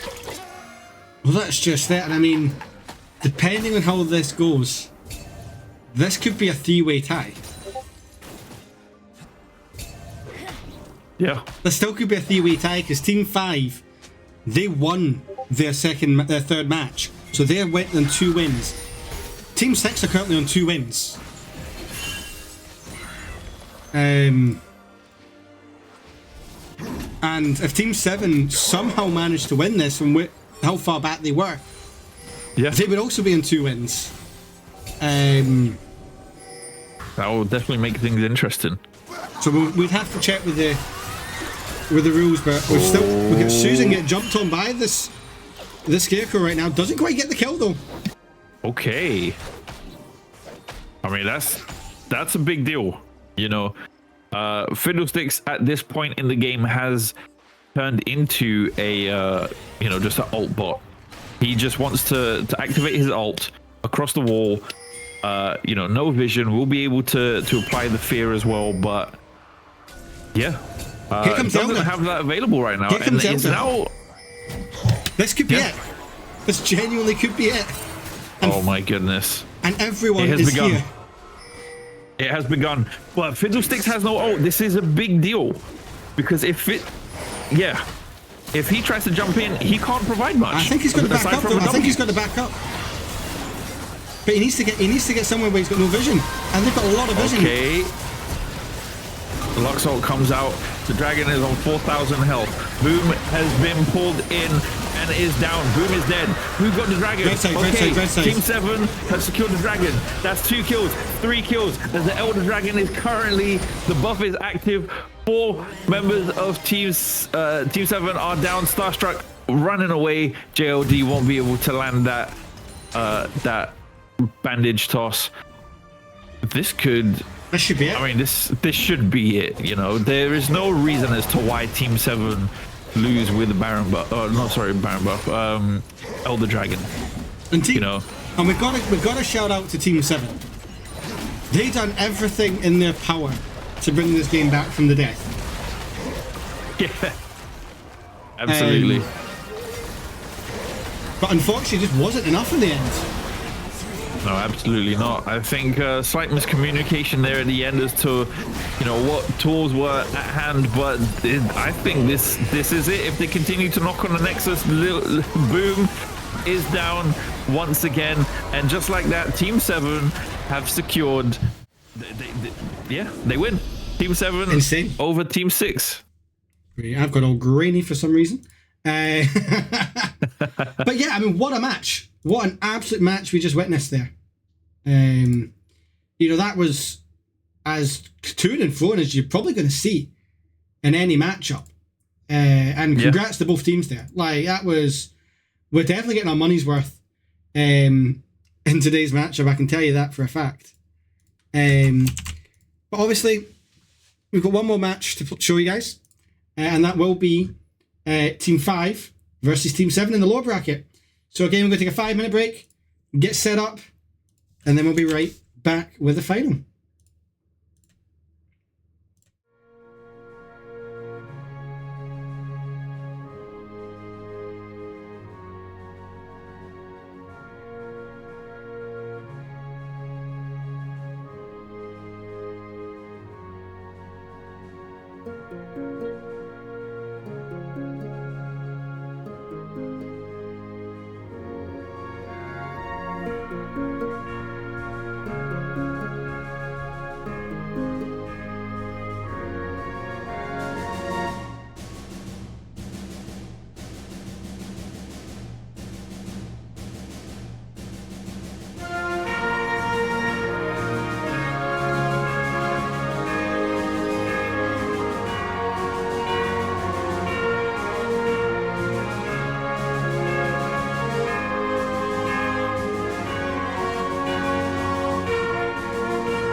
No, we're not having that. We've already had that. We've already had the Fearless intro. We're not having that again, I promise you. But Younes, what a game that was. I'm speechless, honestly. I never thought I'd see a match like that today, and yeah, those guys definitely delivered. And I mean, we went through a roller coaster of events, but yeah, in the end, Team 6, they managed to bring it home. Yeah, I mean, that was probably, for me, that was one of the highlights we've had today. I mean, that Sejuani steal was something else. Yeah, absolutely. I mean, definitely didn't expect to see the Baron steal there, but what is a league tournament without at least one Baron steal, right? Well, that's it. I mean, I'm sure there's been others. We've had Pentacles, we've had, you know, Neela's popping off, we've had Twitches coming out of the woodwork, we've had, you know, Dragon steals, Baron steals, we've had dogs getting absolutely blown up, and then dogs breaking scarecrows. We've seen everything, haven't we, Younes? I mean, yeah, the Fiddlesticks top lane definitely stands out to me the most, but I'm even more shocked at the fact that it was successful. You know? If it was any other, I don't know, any other team or any other matchup, that could have gone completely differently. You know, the one thing I do think that did let down Team 7 in the end was the fact that Badger did use that Fiddlesticks ult just before the Elder Dragon fight, you know, and if he had that ult for the Elder Dragon fight, we could be talking about a different team right now. Well, that's exactly it. I mean, I just want to bring up the graph from that last game behind us here, Younes. Let me just do this. Oh my goodness. I mean, that's a graph. That is a graph, yeah. We've definitely been entertained to competitive and interesting games today. And I'm sure the final is going to be nothing less than that. Obviously, in the upper bracket, it's going to be Team 1. They're going to go against Team number 2, a rematch of Game 1, which we witnessed. And that was quite a good game. We saw Team 2 taking an early lead, but Team 1 came back. And even in the upper bracket, in the lower bracket, sorry, we're going to see a rematch of Game 1 with Team 2 this time. Actually, not Team 2, with Team 6 and Team 6 and 7. 6 and 5 going against each other. Yes, Team 6 and 5, that's right. Obviously, Team 5, they did get the advantage of it in game number 1. Ayumu on the Kaisa, get this, 17 and 4. Oh my goodness. Let me just see if it shows, the game shows on here. I don't know if it will. It does, yeah. No, he actually lost that game, sorry. 17 and 4 on but the Kaisa. But the numbers don't lie. Yeah. 11 and 7 for Archer on the Boom. And 14 and 7 for Ninja on a Choga. That sounds actually disgusting. And we see here, oh my, it was an Elder flip. Wow. Insane. Okay, well, this is the match we're about to watch. A run back of this. Okay. Well, we will we'll see how exactly it got to that point. We're basically showing you guys, you know, like in movies or in games where they show you the end of the movie, right? Like the protagonist on their knees as they're about to have their head chopped off. And then it cuts back to the very beginning of the story. That's exactly what we're going to do for you guys right now as we bring in this game. Final game for today on stream for you guys. It will be, as Tuba said, Team 6 versus Team 5. Another another situation of 1 or 2-1 or 6-5 or I don't know. It messes with my OCD brain. I don't know why. But yes. There we go. We got there. We're finally into the in-game client. Let me just do this. There Wicked. So we're just waiting for the draft law. Watch out. So looking at that thing, obviously we saw the Kaisa. I don't think the Kaisa's getting through. Well, listen, you say that.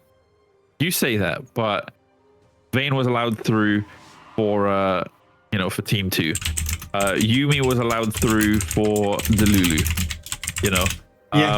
I wouldn't put it past Team 5 or Team 6 actually. Sorry, I wouldn't put it past Team 6 if they allow the Kai'Sa through and they just think, yeah, not a big deal. It's fine. We just play what we're comfortable with. We just play our champs and bring it home.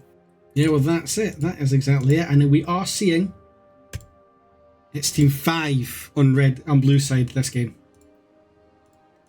So it's a nice, easy one for us.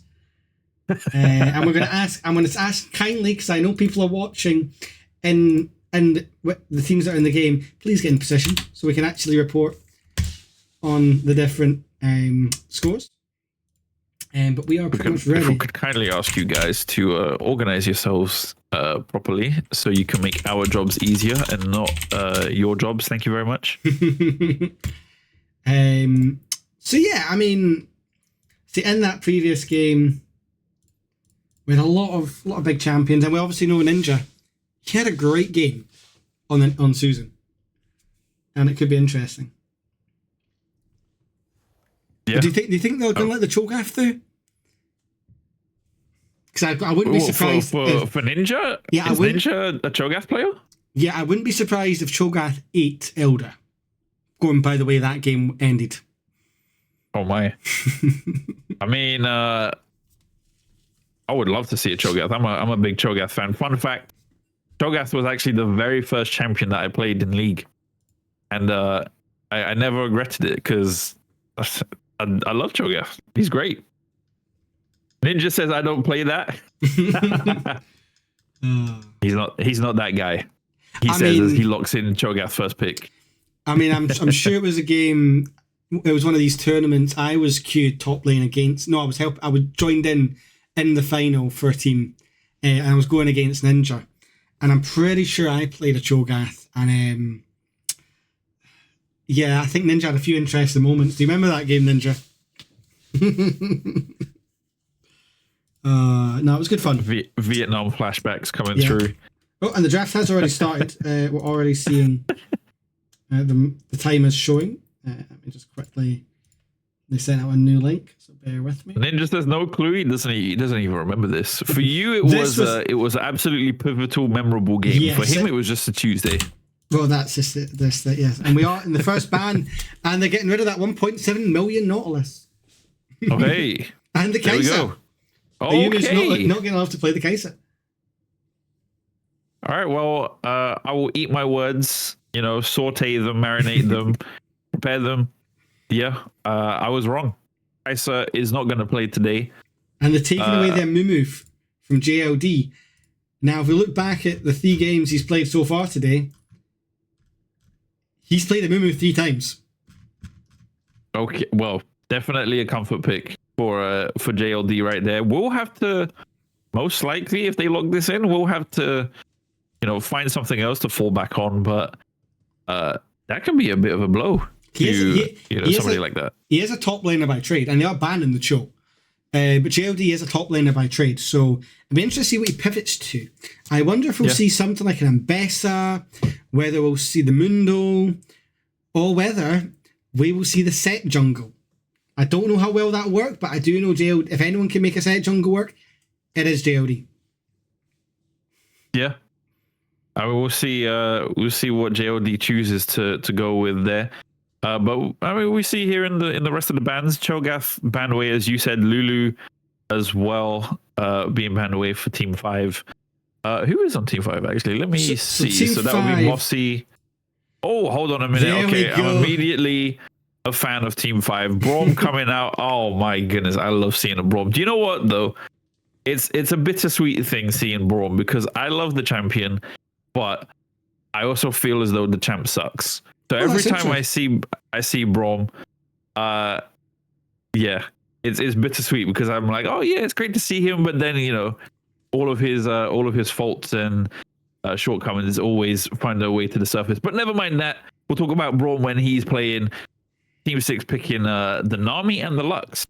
Yeah, well, obviously, last game it was Team 6 that had the Braum. It was Westy on the Braum, but they decided instead to take the Nami away, and we'll see the Lucian. I would much rather have the Nami with the Lucian, especially because I know Yumu does like having a Nami, but Braum's still a really solid pick for this Lucian. And it will be a Lux mid, you'd imagine, for Techie again, just like we saw in the last game. Yeah. I mean, I wouldn't put it past Techie falling back on, you know, if it worked the first time, may as well make it work the second time. Jin Nami, okay, that's a very, very solid lane. Goodness, I'm torn now. I see Jin and I see Braum. What do I do? But and it's a volley Nami as well. Yeah. You got to imagine that's going top, right? You got to imagine for Tom. Tom Dankop. It could be. It could also be the Volibear jungle. You never know what Team 5 are trying to coordinate here, but I'm just trying to look through. So it was Volibear jungle last game. Okay. And he went 5-3 and 14. Wow. The key being the 14.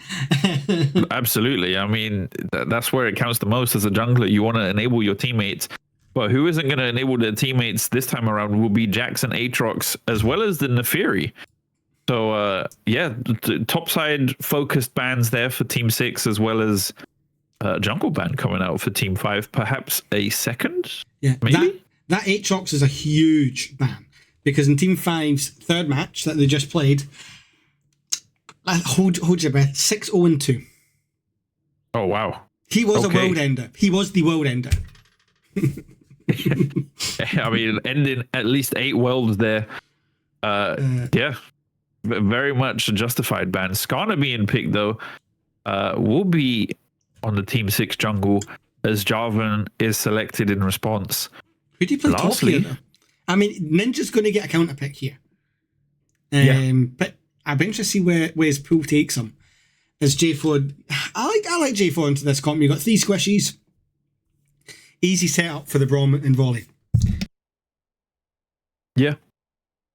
I mean, J4 he does a great job of shutting, or not even shutting down, but holding down certain champions, especially Silas. On the side.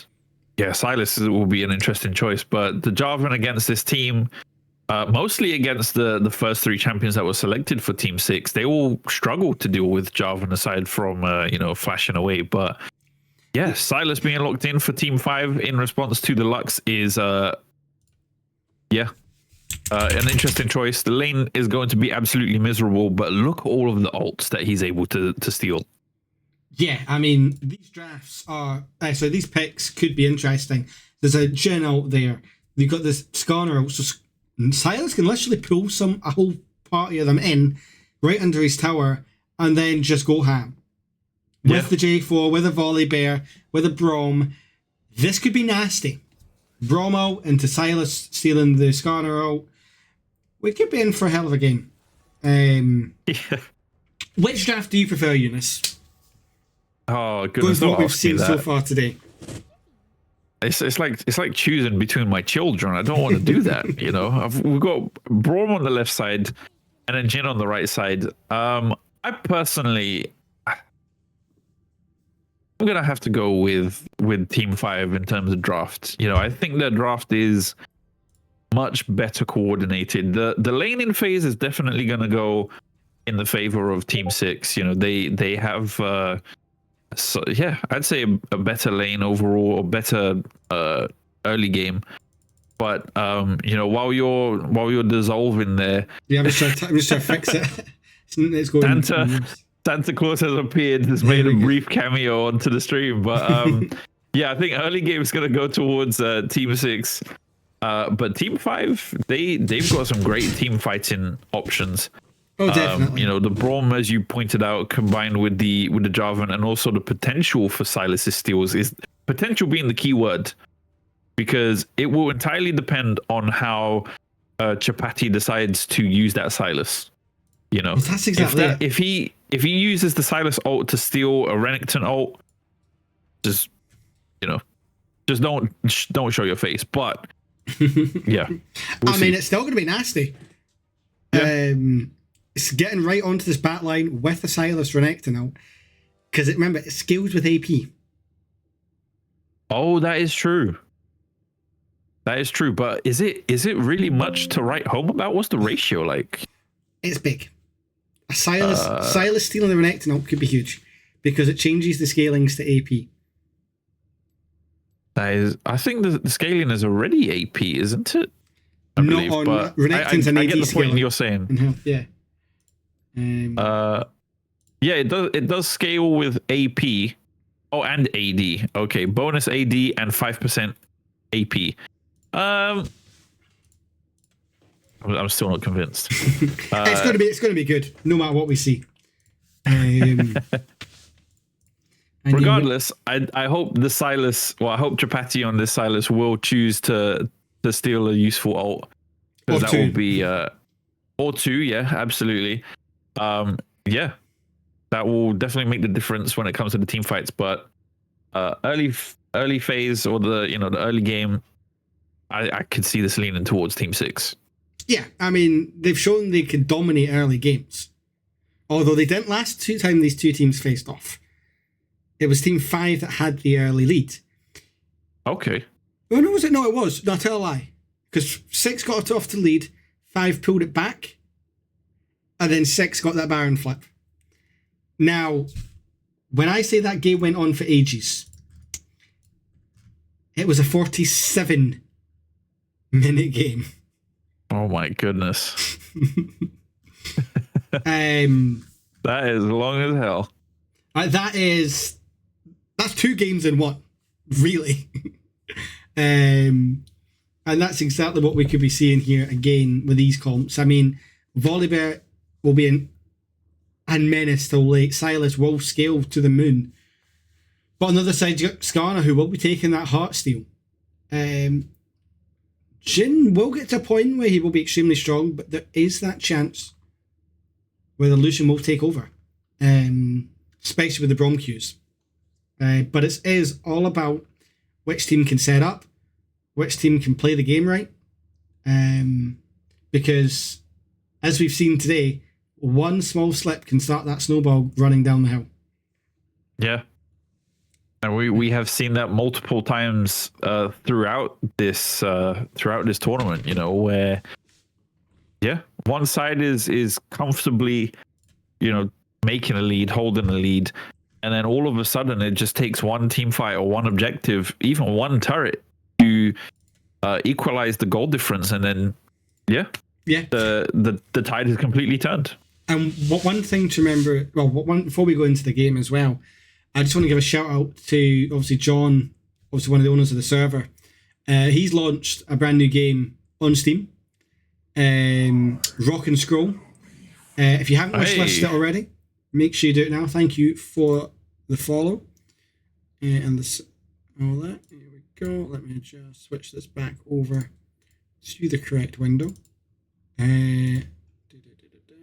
Rock and Scroll, you say? Rock and Scroll. All right. Hold on, let me drop a link in the Twitch chat for you guys. Beautiful. I believe it's that one, right? I believe so, yeah. Make sure you got that wish listed. And yeah, show some love. Show some League of Friends love. As we get ready to go into our final match of tonight. As we wait for it to come. We're waiting, it's just loading in. Well, let's see how this early game develops. Definitely going to be the thing to see as we descend one more time for the final time today onto the Rift. You see both teams running into their positions. Yeah, let's... Come on, guys. Get close. Oh my goodness. Hold on a minute. This is... That's approach. Z Archer is going to find, or is going to see them immediately, and the entirety of Team 5 will see him. Oh, the flash, a very valiant effort right there by Mossy to try and get the, what's it called, the Braum concussive blow onto Archer, but no luck there. Doesn't quite get it. How many flashes was that? It was one flash. Okay, so flash for flash. Mossy flashed, and then Archer flashed to escape, but that feels so much better for the side of Team 5, because now this Jhin doesn't have a flash. Where's Monty looking in on JLD on the scanner? Oh. JLD knew it was coming. Managed to find JLD, but JLD's got to be careful, and Ninja as well, because they've got backup here. uh-oh. Oh shit, wrong button. It's first blood for this. I keep forgetting to change over the transition. But yeah, we saw it anyway. First kill over. Hey, listen. It'd be like that, you know. JOD definitely tried to make a very, very bold play right there, but yeah, didn't expect to get caught out so much. Ninja, however, top lane, top laners just knocking 10 bells at each other. Yeah, I mean, I mean that's one way to start the laning phase, right? Both of them level 2. Ninja, of course, on the Renekton will have better sustain. Flash for flash as well with the enhanced stun coming out, but oh my goodness, the pressure doesn't stop. I think Renekton wins that fight, even without the Fury. Right, we'll have to see. Unless he finds, oh no, he has to hit level 3 to try to dash in. Walks up, oh my goodness. Tom, you're absolutely brave. Oh, dashes in under turret dead. For it. 1 for 1. Okay. I mean, look, if you gotta make a statement, you may as well make it a good one, right? 1 for 1 right there, dying under turret, just letting Tom Dan Cop, letting him know that, you know, he is the one in charge of this lane right now.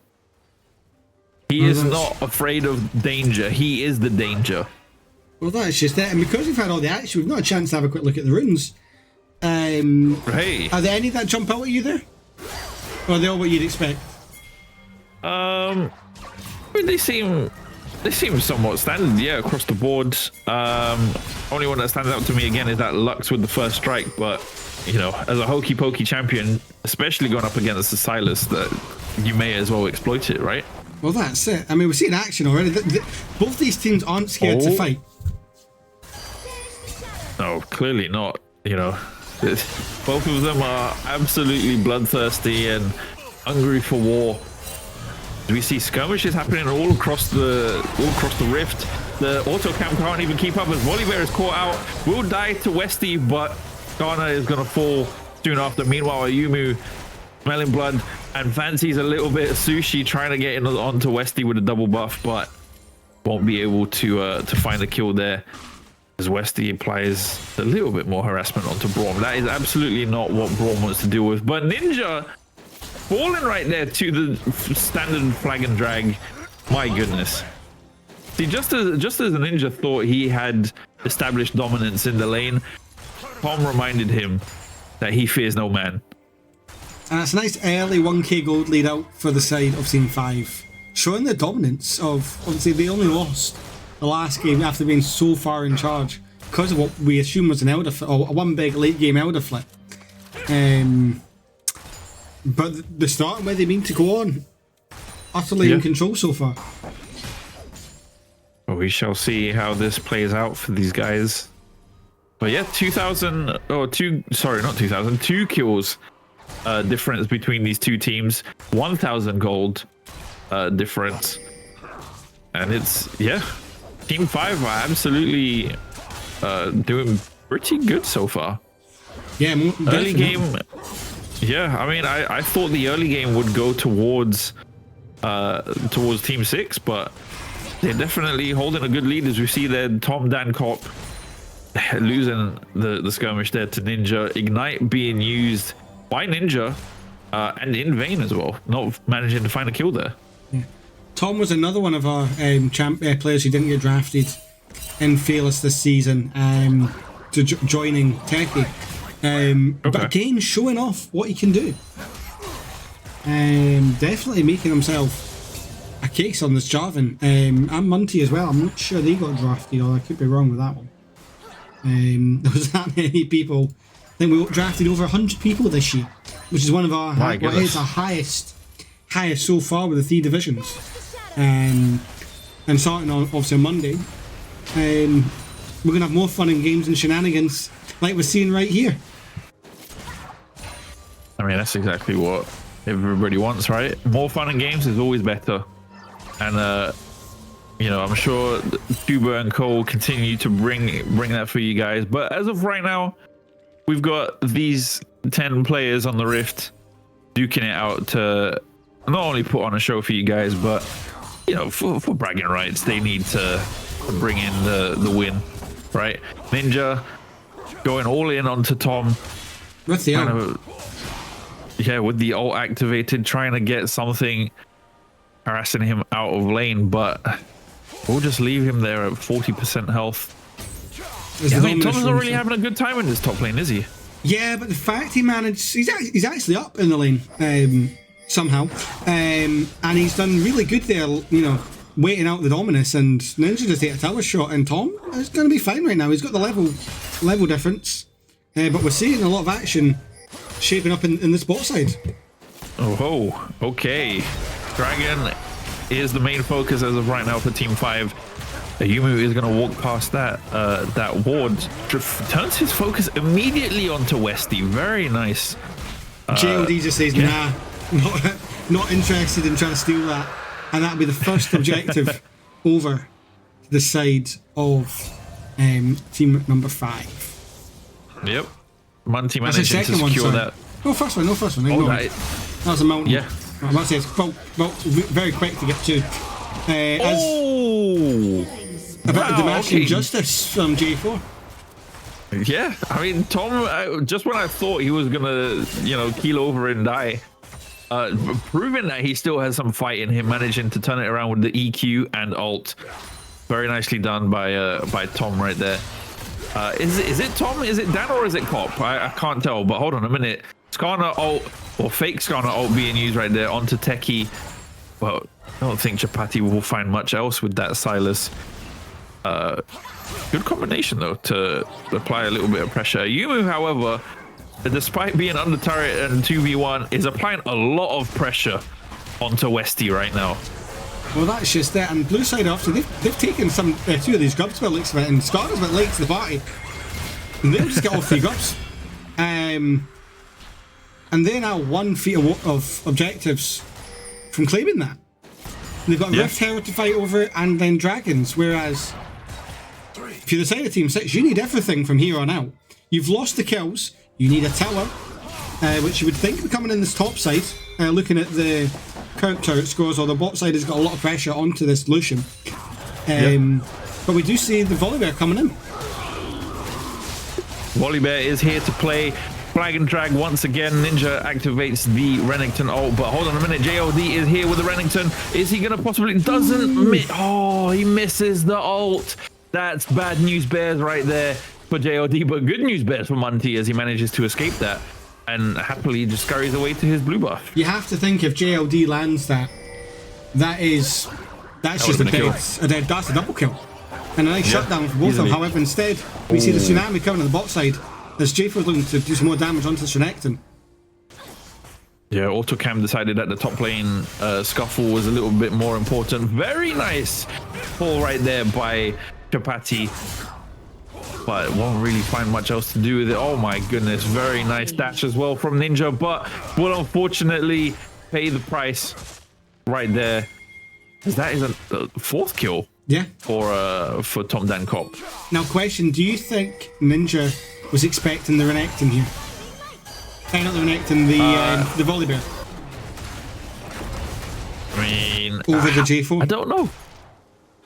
I think the Volibear he was probably hoping to be able to pick up himself, right? No, because obviously the Volibear was quite an early pick. Okay. Obviously the Volibear. You tend not to see playing a jungle when you've got a J4, and you'd expect the J4 to be on the top side. Actually, yes, that's a very valid point. Yeah, I didn't even make that connection. So the fact, yeah, obviously, you're right. I mean, this J4 pocket pick is working a treat for Tom Dancon. No, absolutely, definitely providing a result right now, 4-1. But as of right now, we got Chapati feeling a little bit of pressure from the Team 6 Roman squad right here. Techie extremely low though. I mean, definitely playing to their advantage and, you know, keeping the distance, but yeah, Techie's going to make the call to return. Meanwhile, Tom is very comfortable in this top lane, just going head-to-head with the Crocodile. Archer at the moment going head-to-head with a Yumu, though. Mossy has turned up, but it probably didn't even need to be here, as that is a kill. Oh, confirmed for Mossy. Damn, you stole that? Unbelievable. I mean, Me, as a true Braum main, I would never have stolen that. as someone who's played with Ayumu, he will not be happy, but he'll be happy that they secured the kill and they obviously pushing this advantage. Yeah. Of course. As Westy gets absolutely demolished on the turret. Team 5 coming into their stride after losing the first match of the day. I mean, it's very on brand for Volley Bear, right? Despite the fact that he's not a grizzly bear, he definitely saw the salmon in the river and decided to jump at it. So, you know, props there for Munty committing to ulting for you know, the support under the turret. But hey, the 300 gold is 300 gold, right? Yeah, interesting to see here as well. We've seen obviously Techie instead this time go for the Seraph's rush on the Archangel, but that's just a dead. Oh, the double Lux ulti's coming out, and neither one connects. That was very, very close.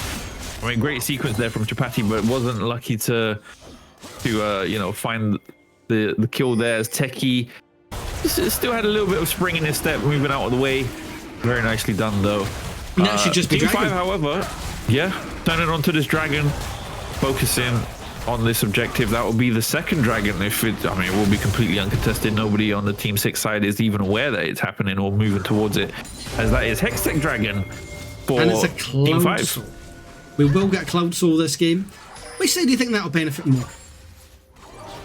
Well, with the Cloud, what does it do? It gives you reduced cooldowns and movement speed, right? Not the cooldowns. It basically gives you movement speed and slow resist. So, oh my goodness, slow resist. I mean, you're gonna want that on your most mobile, or even less mobile champions. I would say Team 6 would definitely want that to, you know, to bolster their shortcomings. But yeah, I can see it working best onto Team 5, as they've got a lot of champions that just want to run up in your face and, you know, Talking of running in your face, give you the Ninja business. decides to go in, doesn't, but barely does any damage right there onto the J4. Yeah, I mean, that is a turn of events, you know, considering how the lane has gone, and now all of a sudden Ninja is just scratching Tom's back. Decides to go in, quickly clearing the wave, but yeah, now this lane has completely turned on its head. Yeah, I mean, we see obviously these two just, this is a proper top lane Oh my island goodness. right now. The Dominus coming out, the Ninja. flag and drag. And yet nobody's like, it's not quite a bro lane. As we see the flash coming out on the bot side. Oh yes, that was a great flash Q right there from Braum, but will they be able to close it out as the tsunami comes out from Westy? The sustain continuing a very, oh my goodness, another kill confirmed for Braum. Meanwhile, sorry, Chapati getting pulled by the Skarner, but will be able to escape thanks Westy's to the help not of his escaping teammate. though, Meanwhile, unfortunately. yeah, Westy going down there under the turret. And I mean, you know, props to Mossy right there for actually committing to give his teammate the kill that he took away. So Look at this gold yeah. graph. It's a sea of blue right now. this is what every shareholder wants to see. You just want to see the numbers go up, and as the graph continues to go up, Team 5 are extremely happy and comfortable right now. 5,000 gold leads and counting. As they Skarner doesn't know they're there. JLD, yeah, in this Baron pit right now.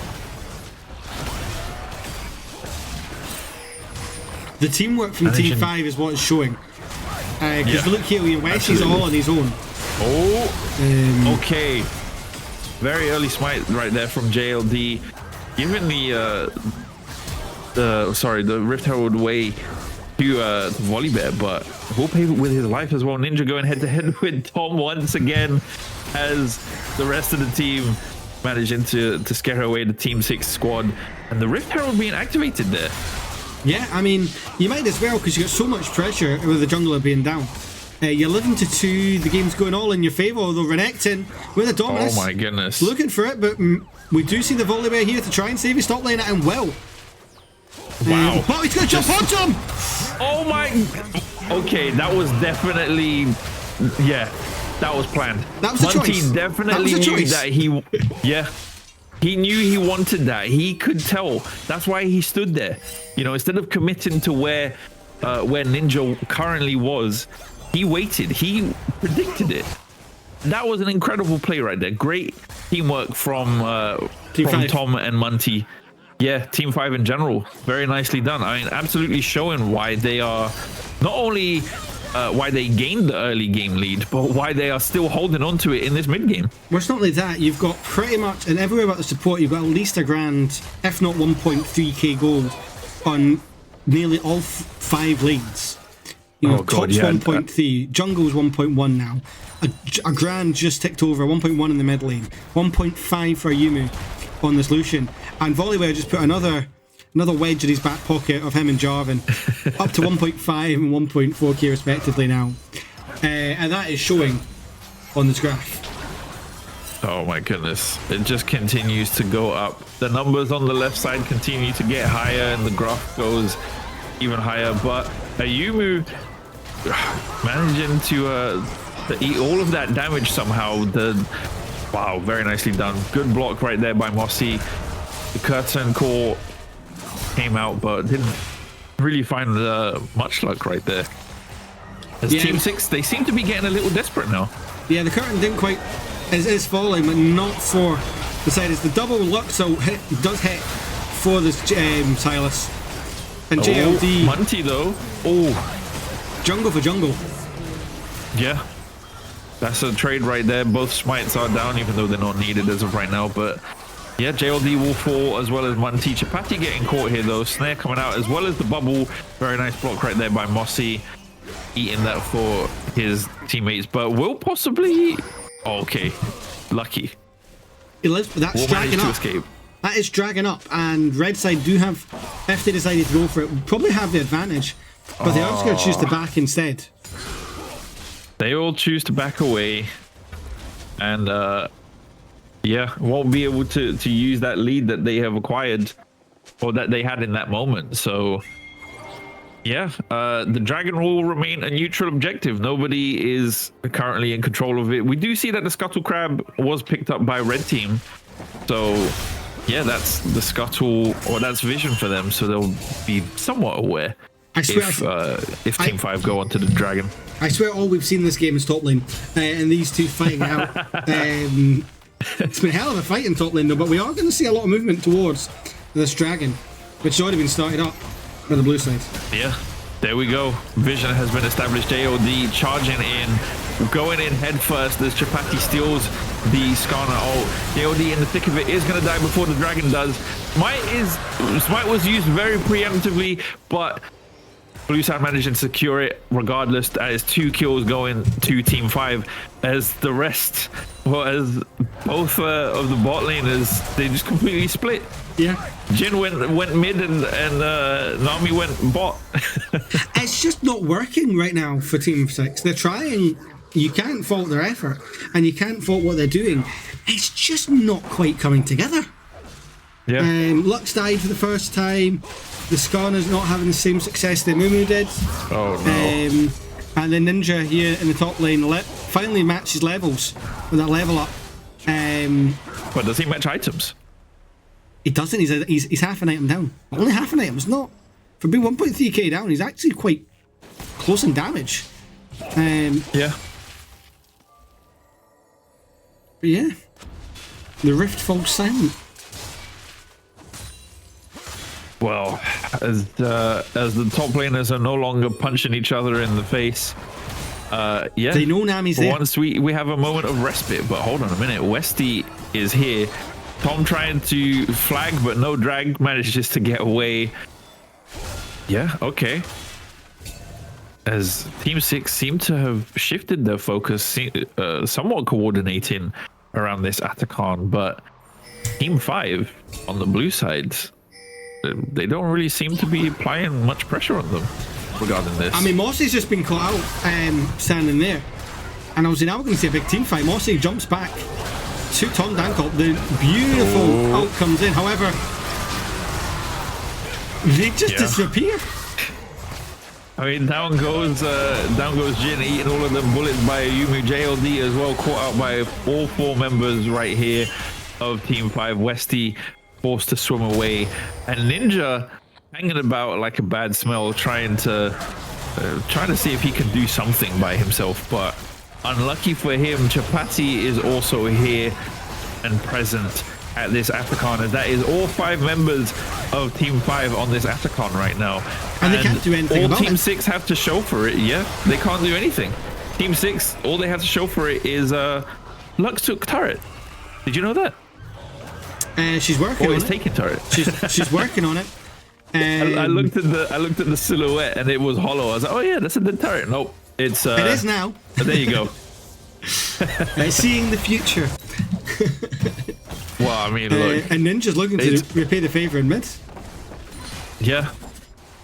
Will this be an effort in vain though? Possibly. No, maybe not, as he's got the rest of his team with him. But Mossy and Ayumu trying to slow it down. However, that will be a mid lane turret going down as well to the side of Team 6. Yeah, absolutely insane. Really well played. But Pink are coming off from blue side. They want to match the bot lane push that Lux had started, as we are waiting 2 minutes of Baron and a minute 40 on this this Cloud Soul point for the side of Team 5. I mean, unless Team 6 are able to turn this around and find a way to stop them from getting this last dragon, then yeah, that's going to be an uncontested Soul Dragon right there. Or Dragon Soul, sorry. Well, that's just it. We do see Silas taking the Lux. So what a double one mixing in with the Bromo. Double rainbow across the sky right there. Mossy eating that snare, but Archer will fall as Munty dives into the back line. Meanwhile, okay, very nice. Ninja managing to find the shutdown onto a Yumu, as that is, yeah, 2 members of Team 5 going down. Chapati as well. That's a in the big thick member of as it. well. Absolutely. Munty wasn't really successful in a dive in the back line. That is 2 captured by JLD with the Skarner right there, but Munty There's no fashion damage away, on either tucking team. back in. Lux ult came. This fight has gone on for so long that Lux ult came back. Ninja trying to escape. Tom He does. Dankop absolutely trying to What is escape this? now. How long is this gonna go on for? Chapati is still in the thick of it. Down goes Techie. And JLD and Westy still trying to chase and make something happen. I mean, this has gone on for so long. It has become a 3 for 2 now. Lucian's back up. Across the board. But hold on a second, Westy now gonna die to Tom Dankop. That would be 3 for 3. JLD as going well. down will make it 3 for 4. Oh, And just what a like fight. that, What a this fight extended fight is finally over. Oh my goodness. And What that's- happened there, Tuba? I have no words. All I know is Dragon has just spawned and Baron spawning in 15 seconds, but that fight there, once Lucian falls, once the Jin fell, there was no damage. Silas is great when he jumps on, but he's not running a burst build. He's got the roar, he's got the Omnivamp of the Riftmaker, but he has no damage. You look at Lux, she has the Seraphs, she has the Zonyas, there's no damage. The only one who could even do a bit of damage is Renekton. But then there's a Braum, which has a lot of, there was just no damage on either team. Yeah. Oh, hold on a second. you called it in champ select, but Chapati has stolen immediately on the scene. Renekton has stolen Renekton ult. Yeah, and this is where him having these 2 items, the Roar and the Riftmaker, will come in. Because not only are you getting the enhanced healing with the Renekton ult, as he's going to pop the Dominus right now. There we go, and yeah, the team Wow, that is a big chunky chained man right there. Okay, JLD will fall to Braum right there. Oh, very nice catch there by Archer though. That was a clean final shot from the curtain call. But that is... Is J actually hitting J4 there? Because the health bar didn't indicate so. I mean, when you have an item that gives you 100 armor in the form of Frozen Gauntlet, Oh wait, no, sorry, that's Frozen Heart. Apologies. I mean, yeah, he's just a beefy guy. Yeah. You know, he's got the Frozen Heart. He's got the ninja tabbies. He's comfortable. Yeah. The problem with this crit gen is, as much as it will hurt these squishies, like the Lucian, like the Silas, although Silas is running quite a bulky build, and it's just not doing enough damage to the likes of J4, who obviously, yeah, you want to go crit with Gen 100%, but you need a bit more DPS, which you're not getting right now, as we get ready to fight over the big purple war. Yeah, I mean, as a Jin, you don't want to rush any kind of, Lord Dominic's or whatever, but I don't think he'll get a chance to do that as his support and also mid laner for, as well as Ninja about to go down right now. Yumu taking out Jin in the corner of your screen there if you were paying attention. But yeah, 3 or 4 members of Team 6 going down. That could just begin. Yeah, they could just take it after this. Although JLD we've seen one steal already. Pulls out 2 members of the team there. I mean, yeah, great you play can't fault from the effort. T5 You can't fault the effort there. No, Doing absolutely. I mean, if he really managed to find a way into the pit, it could have been a very valid attempt, but unfortunately, it was all in vain. Yeah, I just want to give a shout out to this vision score battle. Look at the vision score on this volley bear. XYB Monty with a sweeper. 40 vision score on the jungle. That is incredibly impressive, considering the support and Braum, who's having a really good game in terms of vision, is at 60.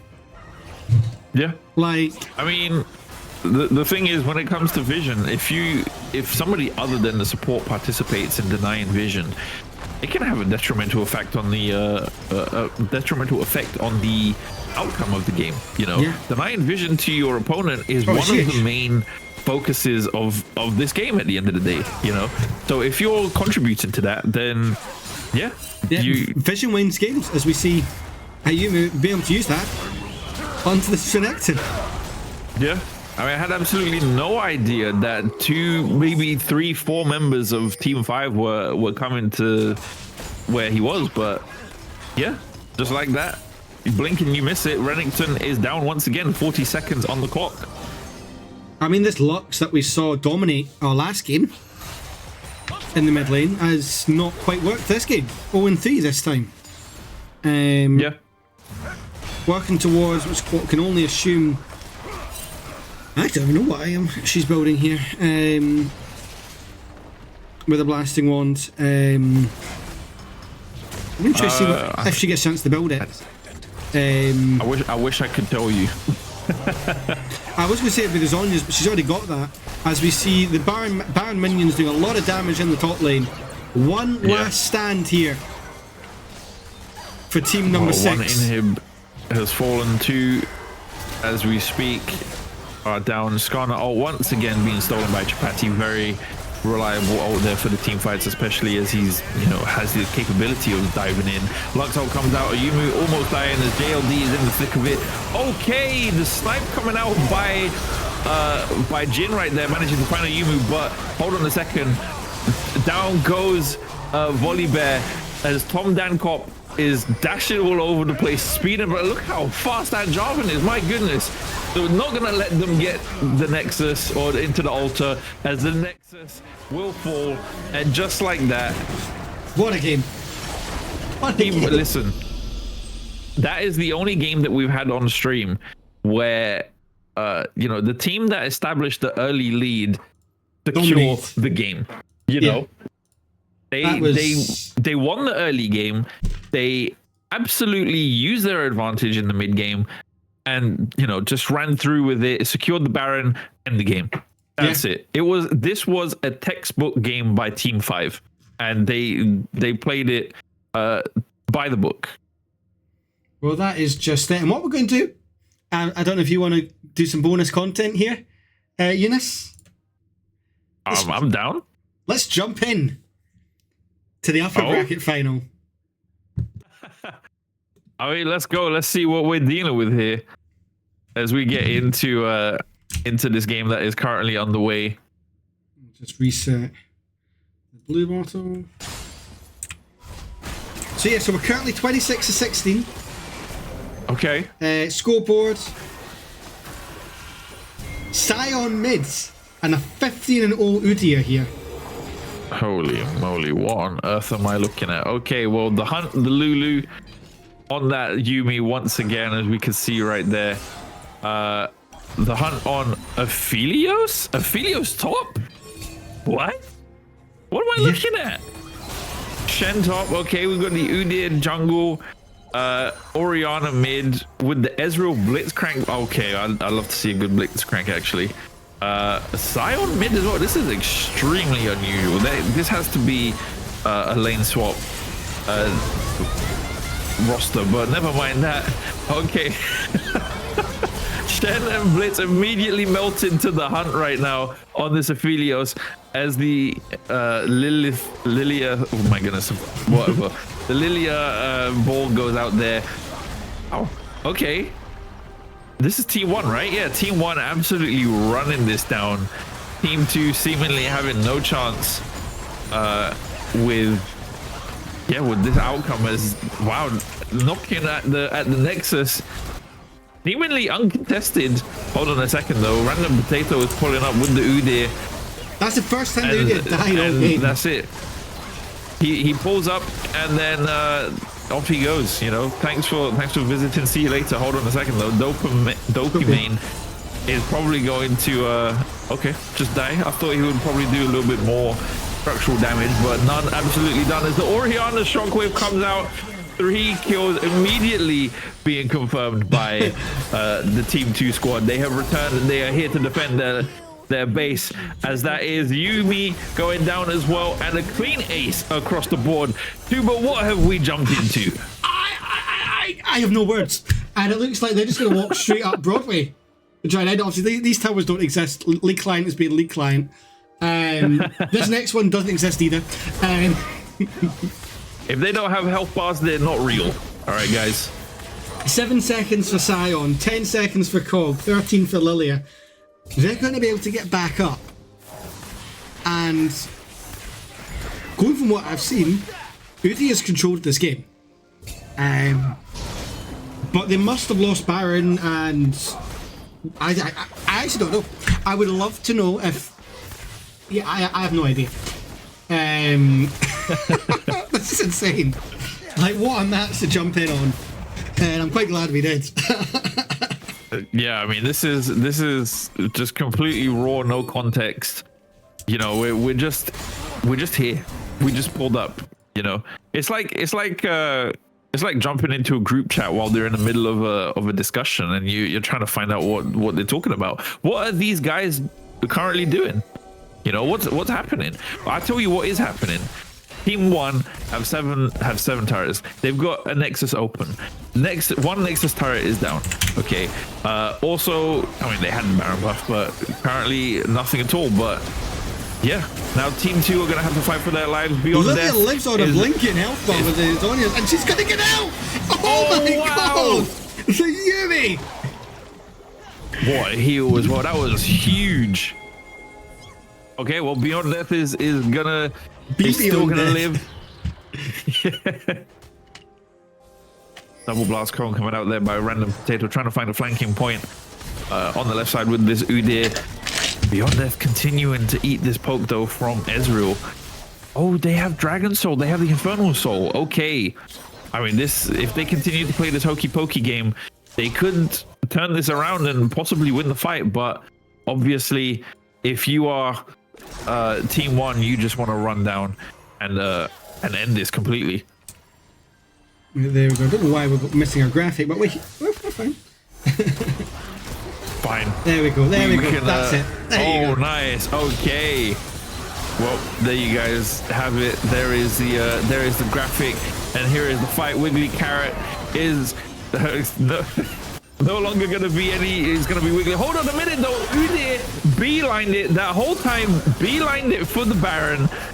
Baron lined it, as we say, and just soloed it. Soloed the Baron. Something that Riot tried to patch out a couple years ago. I think they tried to do. Proven by Udyr that it can still be done. As he secures the Baron buff for his team, This could possibly give them an advantage in this push, but Thresh My Lantern is gonna go down. Cheye gonna run away, but Random Potato is trying to find his way onto this backline. Damon in trouble as Udyr is on the run once again. Cheye, oh my goodness, falling to the Aphelios as Beyond Death is gonna hunt down that Udyr. Well, will he find anything? Nope. Udyr is absolutely trying to make something happen. That shield is huge. Holy moly.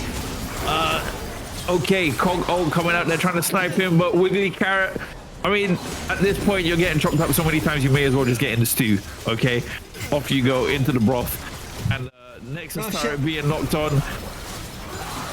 Yeah. And they're going to do it, Team 6! I mean, look, you preemptively called it, but Team 1, clean. 4 games they played today, 4 games they won today. Absolutely That's insane. how you do it. Absolutely insane. And Younes, what an introduction to your League of Legends streaming career. Many else. How have you enjoyed those 4.5 games they've just shown you? I think I would be doing it a disservice if I called it anything other than exciting. You know, those games were, yeah, memorable. Let's put it that way. Absolutely memorable for sure. And I've got to say a shout out, thank to everyone who's participated in today's tournament. I mean, might have been quite a slightly smaller one than we have done in previous weeks, but those were 4 extremely engaging and interesting games. I know we didn't get a chance to show everyone, but I've seen clips from other games and they've been insane. Especially that pentakill we saw from the vein. Yeah, I mean, it's a shame that they weren't able to pull it off, on stream, but we have proof that it did happen. Well, there we go. Well, I mean, this tournament has had it all, and all in one day. We've had Baron steals, Dragon steals, pentakills. Come on, Absolutely insane. But I say, Younes, thank you again. Thank you to you guys for watching. I think we've stayed steady at around 35, 40 viewers all evening, which is insane considering it's been a good 4 and a bit hour stream, especially Younes last minute. Can't say thank you enough. And yeah, we are going to wrap it up here. Make sure you are coming back for Monday, where we will have our first of our League of Fearless matches. But until then, thank you for joining us, and we'll see you soon. take care, everyone.